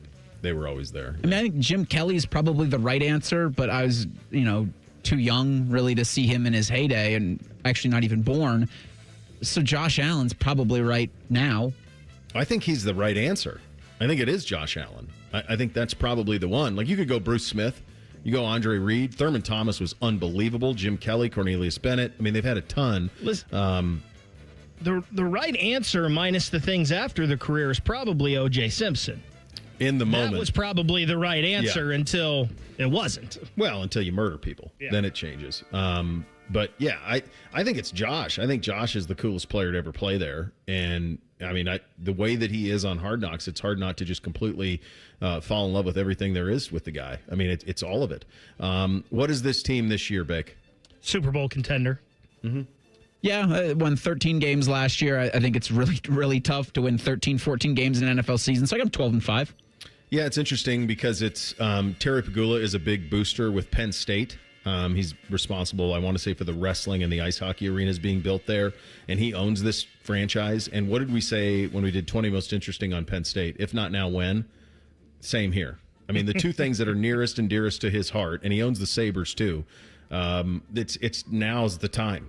Go win. You have every single thing that you need to go win, and it's just a matter to go do it. They should be the Super Bowl. They should be Super Bowl champions. They should be on that list. Them in Baltimore, to me, have the most pressure by far. We'll get to Baltimore, I think, tomorrow on the show. Franchise grade for Buffalo, Bake. I think the only reason this isn't an A+ is because they've never been able to get over the hump and win a Super Bowl. But they have been, for the most part of my life, one of the better teams in the NFL. So I got to give it an A-. Yeah, I was thinking B+, A-. I think it's stupefying how they're going to build a new stadium, the new Highmark Stadium in upstate New York without a dome. Yeah. Like that to me is stupid. So the stupidity there brings them down a little bit, and just never having gotten over the hump. And I don't think just with the AFC and the way it's structured right now, you've still got that football wizard. I just don't see it. I'm gonna go A-. It's really close to an A for me. I think the brand is awesome. The name is awesome. The history's really good. They've been mostly consistently pretty damn good. The fan base is incredible. The only thing I'll stick up for them on the outdoor stadium is Buffalo is not a city that was ever going to host Final Fours or Super Bowls. It's just way too small. So that there's not this layup of like, oh, we're going to get all these things if we build this. But at the same time, I agree with your point. Like, build a dome. You've got Josh Allen. But yeah, I think it's an A-, and I think it's really close to an A. I think, especially with the Pegula leadership, the money they're throwing at it, it seems like they're really in a good spot. And it's just a matter of winning that Super Bowl. Is this the year for them to do it? Matt Parino is going to join us in 2 minutes with the answer to that question. Bishop and Friends right here on The Fan. Common Man here for Jermaine Lexus of Dublin and Easton. It's the last month for the Golden Opportunity Sales Event. That means you get special APRs with 3.99% up to 60 months on their most popular models. Lease payments as low as $419 per month. Also, plenty of pre-owned L-certified vehicles are on the lot with rates as low as 5.75%. If you're in the market, please stop in and see my guys. Jermaine Lexus, 2 locations to serve you, Dublin and Easton. Check them out online, jermainelexus.com. You know, it's not the shoes. It's what you can put in them that makes all the difference. Hey, it's Anthony. I've been a customer at the Good Feet store for a while now, and I'm all about my personally fit arch supports. They support my feet better than all the insoles I've jammed into my shoes over the years. And my Good Feet arch supports help me in a ton of ways. From overall support and balance to stabilizing my heels and the fact they distribute my body weight, especially when I'm golfing, I literally have spring in my step now. Check them out for yourself. The free fitting is designed to help them understand you, your pain, and your discomfort. It's simple. Just stop by the Good Feet store on Polaris Parkway or Stringtown Road in Grove City. You don't need an appointment, but you can certainly schedule one very easily online. Get back to living the life you love with the Good Feet store. For more than 30 years, they've taken great pleasure in helping thousands discover the comfort they've been dreaming of, just like me. Get professionally fitted at goodfeet.com. Imagine what it would feel like getting tackled head-on by a 240-pound linebacker. You'd be in serious pain, right? But if you're unbuckled in a car crash, at just 50 miles an hour, you become a deadly projectile that can slam into other passengers with 8 times that amount of force. Don't let someone else take the hit. Buckle up and visit buckleup.ohio.gov to learn more. Brought to you by ODOT and ODPS. Want to know anything about the Fans contest, how to win, or what's up for grabs? Check out 971thefan.com. The Fan, Ohio's sports destination. First Friday miracles are always better with Uncle Bo. This is Bishop and Friends. All right, let's get some perspective on the AFC East and specifically on a Super Bowl contender, the Buffalo Bills. Matt Parino joins us, Bills reporter at Syracuse.com. Also hosts Shout, a Buffalo football podcast. Matt, thanks so much for taking the time for us today. If not now, when, right? Is that kind of the attitude? Yeah, sorry, I'm just actually walking out of Sean McDermott's press conference that went a little bit long. And I do think that's kind of the attitude. No problem. I think that is kind of the attitude right now about how one of the questions that was just asked was about the last 5 years winning the division and this feeling like kind of the same spot that they're at every August going into the season, where they're again the overwhelming favorite to win the division, one of the top contenders in the division or in the conference. The problem is you're playing in a conference in an era with a group of quarterbacks that all play in the AFC, right? Like Patrick Mahomes, Joe Burrow, Lamar Jackson. So to be honest with you, over the next 5 years, if you were to tell me that 4 of those quarterbacks end up going on and winning a Super Bowl, I'd believe it, because they're all in the middle of their prime, or, at different parts of their prime. Maybe Burrow's a little bit earlier in his prime than the others. For Allen and Lamar, the clock's ticking a little bit, right? Because of the style of play and how things typically go for those quarterbacks. Now, if you were to tell me also that Josh Allen has evolutions in his game to become more of a pocket passer as he gets older and maybe not as mobile, I'd believe it, just because of the passer he's evolved into. So they like what they have on both sides of the ball. There's plenty of questions that we could talk about. Safety, wide receiver, 2 of the positions that I think were positions fans really wanted to be addressed this offseason that mostly weren't. I mean, they're basically running it back with what they had a season ago, with some very small additions that they think are going to be bigger than maybe anticipated. Yeah, the Allen thing is a fascinating thing because it's rare. I remember at the draft, and I do a lot with the Browns, and it came down to Baker or Allen, right? And they liked Baker because of the accuracy, and they were worried about could you ever become accurate if you weren't. Allen out of the gates is first 2 years sub 60% passer, and he had all the rest of the stuff that he has, all the physicality, all of it. But then he became accurate, incredibly so. How much of that is on him and how much of that is on the organization? And I guess the bigger question is, what did they do to incubate him so successfully? So I think there's we could probably have a full hour on this because there's so many variables that I think went into it. But I think the big takeaway is the guy, right? Like he is just determined since he got into the league. He's played with a chip on his shoulder. He's basically taken every step, every offseason to figure out what he has to do to improve as a passer. So, number one, I think he got hooked up with Jordan Palmer early on, who's a quarterback specialist. He works with all the big quarterbacks that are coming out every year. And he literally moved in with the guy. And they would work on the beach, and they would do all of these different sessions. And over time working with Palmer, he then got hooked up with a digital mapping expert that now still every offseason, 2 times, 3 times an offseason, comes to Orchard Park, sets up all of these cameras. Allen goes through and throws the ball like 30 or 40 times, and then they take it all to the computer, and they basically go through all the little flaws that they find in his mechanics.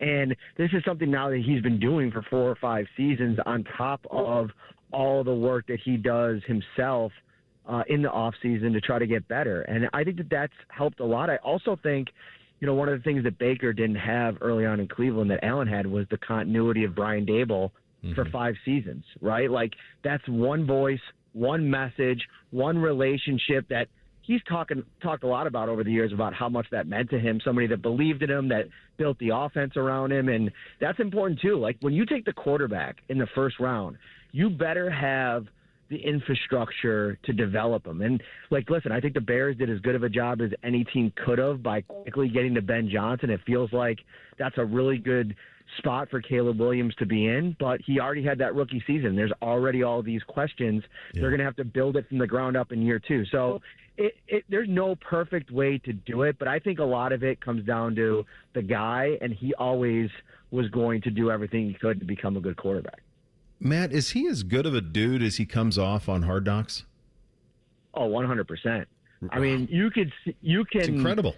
You could see through all that stuff, right? Like, when you're away from it all, and when the way that he talks to the people that bring the water bottles out on practice or in the games, the way that he talks to them is the same way he talks to McDermott. And I've covered him. I started on the beat 3 months after they drafted him, so I've basically covered his entire career.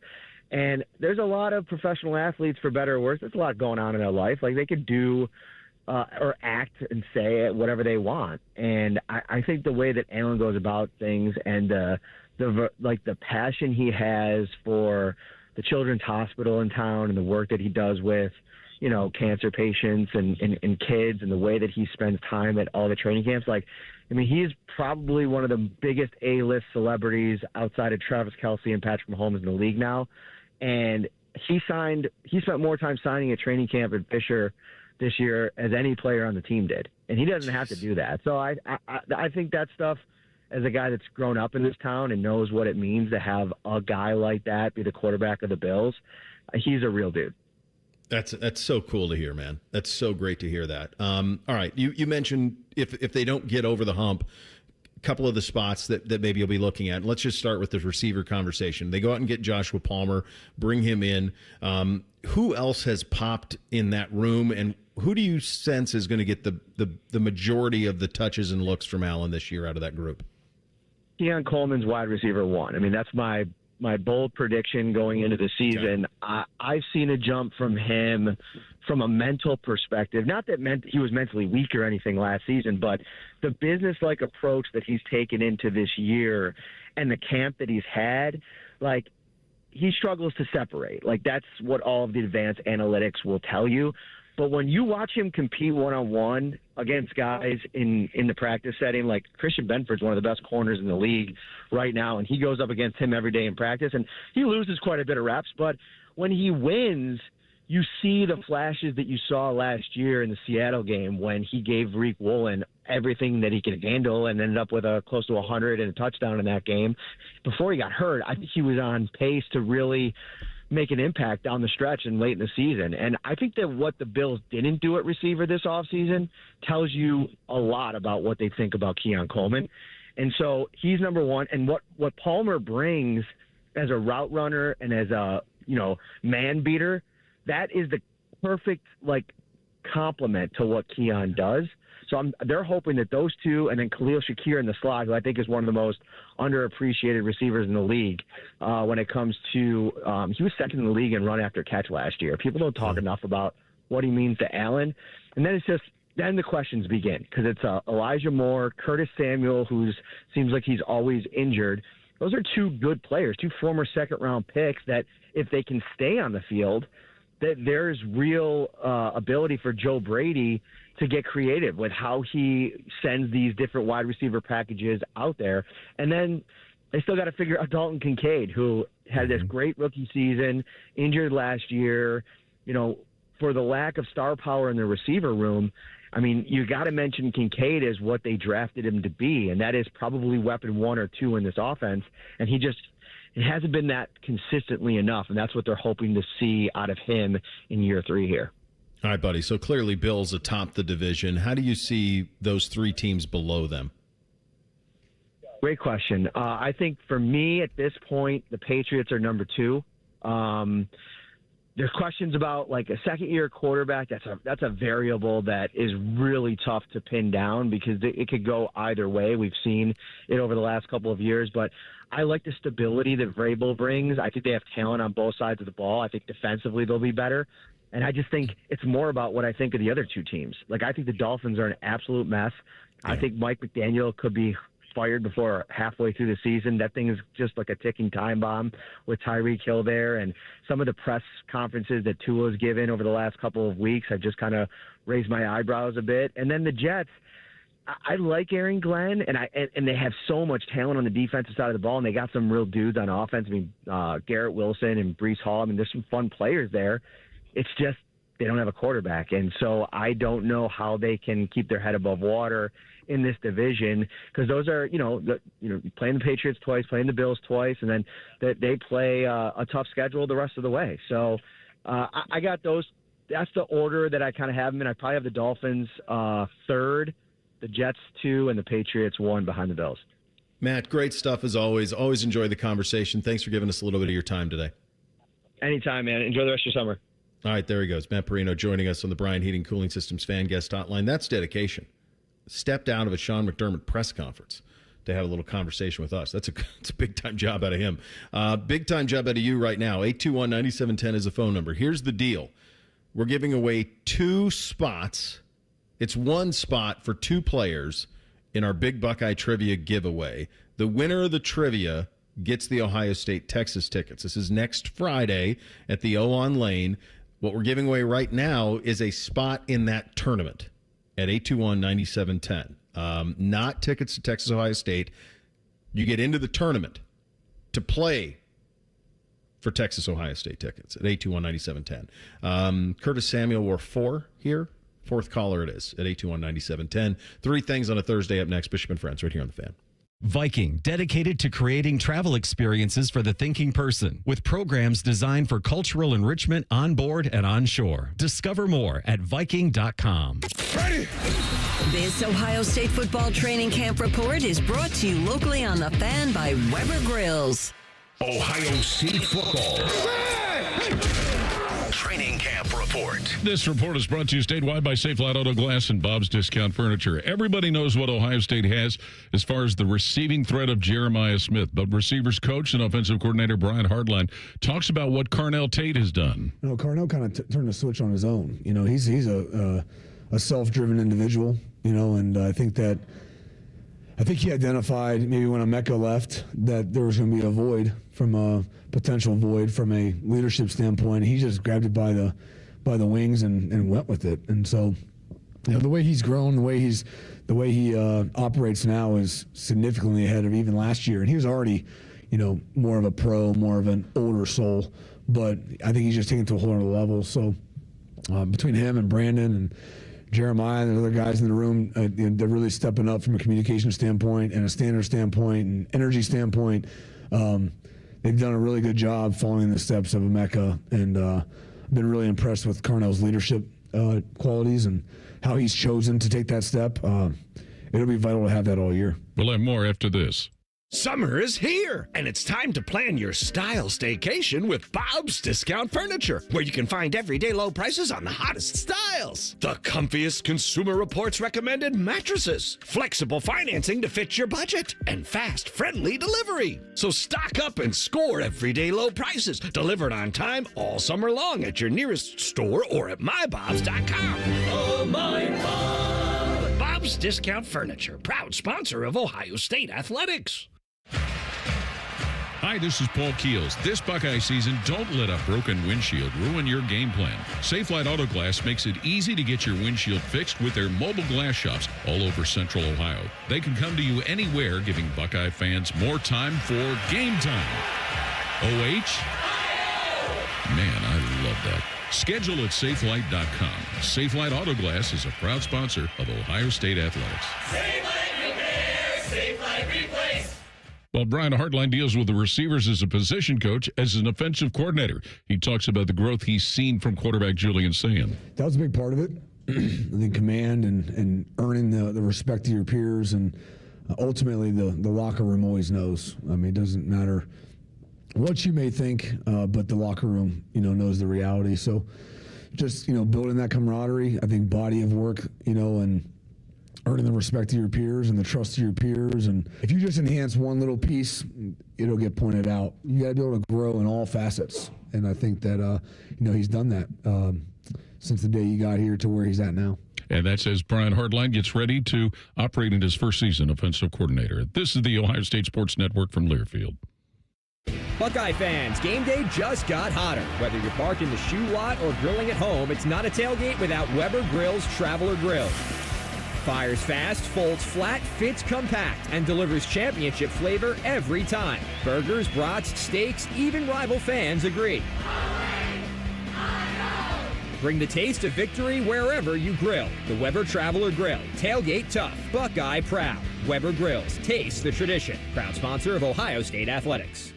Go behind the scenes of one of the most recognizable landmarks in all of college athletics with a tour of Ohio Stadium presented by Experience Columbus. A seasoned redcoat will be your guide as you make your way through walls of the stadium, into the press box, and onto the field. Upgrade to the VIP package and get special access to the band center and the Ohio State home locker room. From corporate outings and school groups to single-person tours and small families, Ohio Stadium tours offer a variety of options and pricing. For more information, visit ohiostatebuckeyes.com and book your tour. Ohio Stadium Tours, presented by Experience Columbus.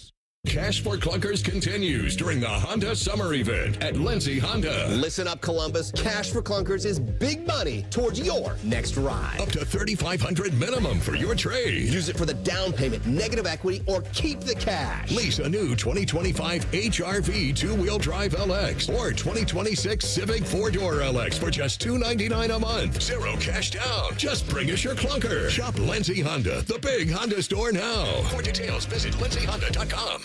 Are you ready for the ultimate entertainment experience? It's all here, only with Spectrum TV Select. Popular apps are included: Disney Plus, Max, Peacock Premium, Paramount Plus, AMC Plus, and more. And live TV for sports, entertainment, and news. Enjoy across your devices no matter when or where you are. Get Spectrum TV Select and start streaming your favorites today. It's all here. Visit spectrum.com/entertainment. Restrictions apply.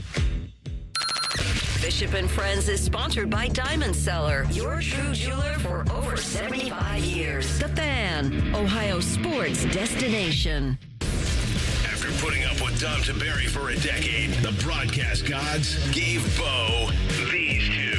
This is Bishop and Friends. All right, Reese, what in on the poll today? Daily fan poll is kind of a doozy. It asks, if you could only keep one of these two guys to play for Ohio State this season, whom would you choose? Caleb Downs or Jeremiah Smith? Oh, jeez. Whoever came up with this poll should be fired. This is, Did you come up with this poll, Baker? No. Why would I do this? Why would you? I have enough heartache with my teams. I don't need more with my Buckeyes. Well, who would it be?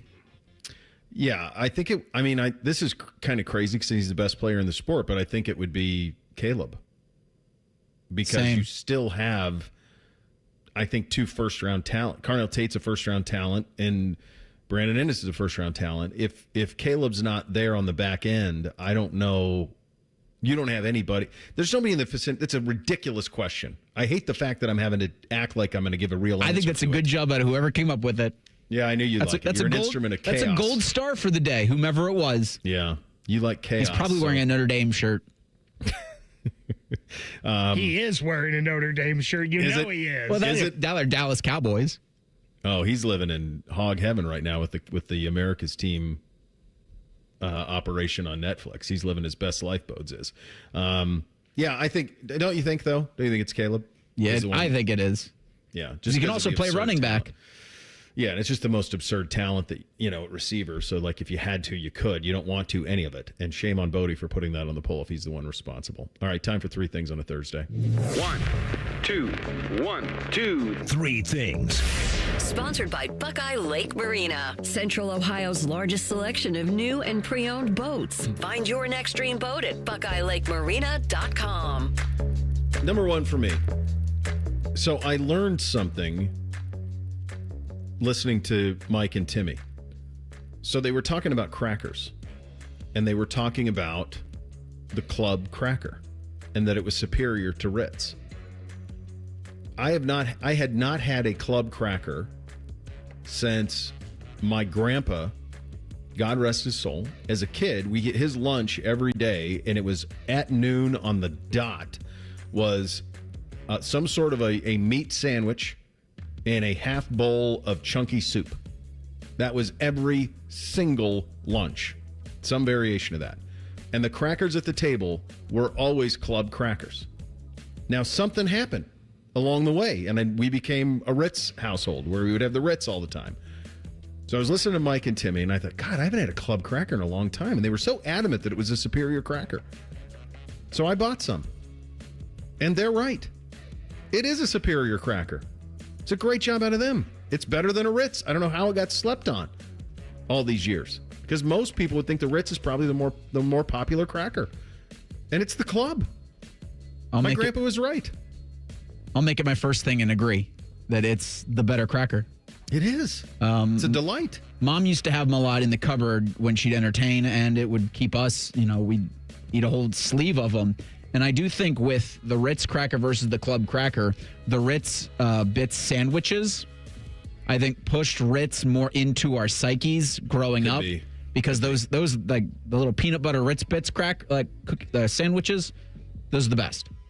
But in terms of straight cracker, yeah. A lot of cracker talk today. Crackers talking crackers. I'm a Toll House guy myself, but each their own. I've never even had one of those. Is that in the same cracker family, like a buttery wafer thing? Kind of more Ritzy than a club cracker, but I'll tell you what, last night was perfect. Sleeping with the windows open and that little chill kind of made me feel like fall.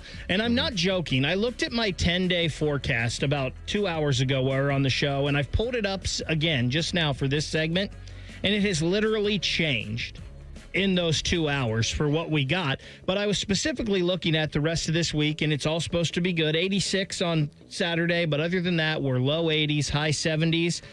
So next Saturday, for here at the Shoe, it originally was 74 degrees and sunny. Oh, baby. Now it is 78 degrees and sunny. So probably by game time, it'll be 95 and sweltering, but we got that to look forward to. Jeez. I don't even know what I want that weather to be for that one. I think you just want it for the folks who pay the big tickets. I hope it's in the 70s. That would be unbelievable. But at the same time, like if it's in the 70s in August, I'm a little bit worried about what we're going to get in September and October. If all of a sudden the highs are going to be 48 then. I don't need that either. Number 2 for me, the Dallas Cowboys doc. I spent a lot of time on it yesterday. I watched 4 hours of it last night. Just watched 4. I mean, like crazy. I'm all the way through episode 6. I had forgotten that the catalyst for the firing of Jimmy Johnson was that at the NFL owners meeting in Orlando, Jimmy Johnson failed to raise his glass in a toast for Jerry Jones after they won their second Super Bowl. And that led to the firing of Jimmy Johnson and the changing of that franchise only forever. That tracks. It was amazing. Like that type of pettiness that led to it. And they're both responsible, for sure. Like, it wouldn't have killed Jimmy to raise the glass. Jerry probably didn't need to fire him, so forth, so on. But, like, that's what did it. On a dynasty that probably could have won 4 or 5 Super Bowls over a period, ended up with 3. Wild. It's really good. It holds up, absolutely. Second thing for me, good job out of Bowling Green. They put up a billboard with head coach Eddie George right outside the University of Toledo. Yeah. That's good. It's pretty great. And Toledo's been the big brother there. Yeah, I was reading this in the Toledo Blade that there's a 2,000-pound rocket outside of where the Rockets play their football games, and legend says that it's aimed at Bowling Green. There you go. Pettiness at an all-time high. I love it. Don't go anywhere. Later this afternoon, Rothman and Ice, they're coming up next. Dylan Tyre in for AR as his week of vacation continues. And at 1:30 today, we will get a little Kingdom with our friend Adam King.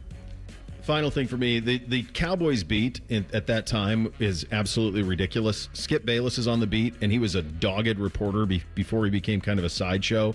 Dogged reporter. Dale Hansen was on the beat, probably the most legendary local sports anchor in the history of America. Rick Gosselin, Ed Werder. Like, it was a who's who was on that beat, and it had to be the most fun ever because Jerry loved all of it.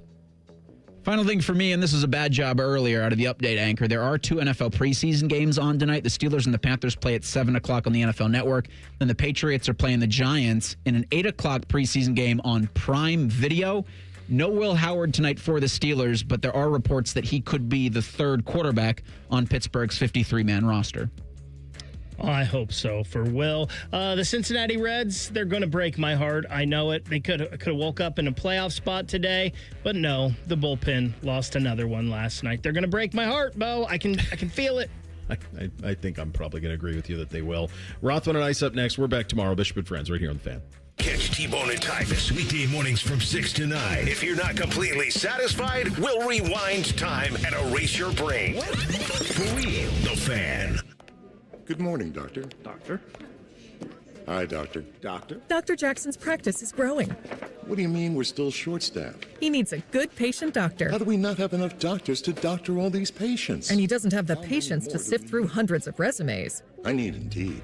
Indeed you do. When you sponsor a job on Indeed, it's easier for talented candidates to find it, which makes it easier for you to hire them. Visit Indeed.com/credit and get $75 towards your first sponsored job. Terms and conditions apply. The John Deere Gator XUV lets you cut, pack, drive, scout, weld, stack, feed, pull, load, tow, spray, and haul, all in a single day. Because with the highest cargo box volume in its class, customizable features, and a towing capacity of up to 4,000 pounds, it gets the job done. You just have to get in the seat. Learn more at your John Deere dealer or visit johndeere.com/Gator XUV. Get Eco. ECO.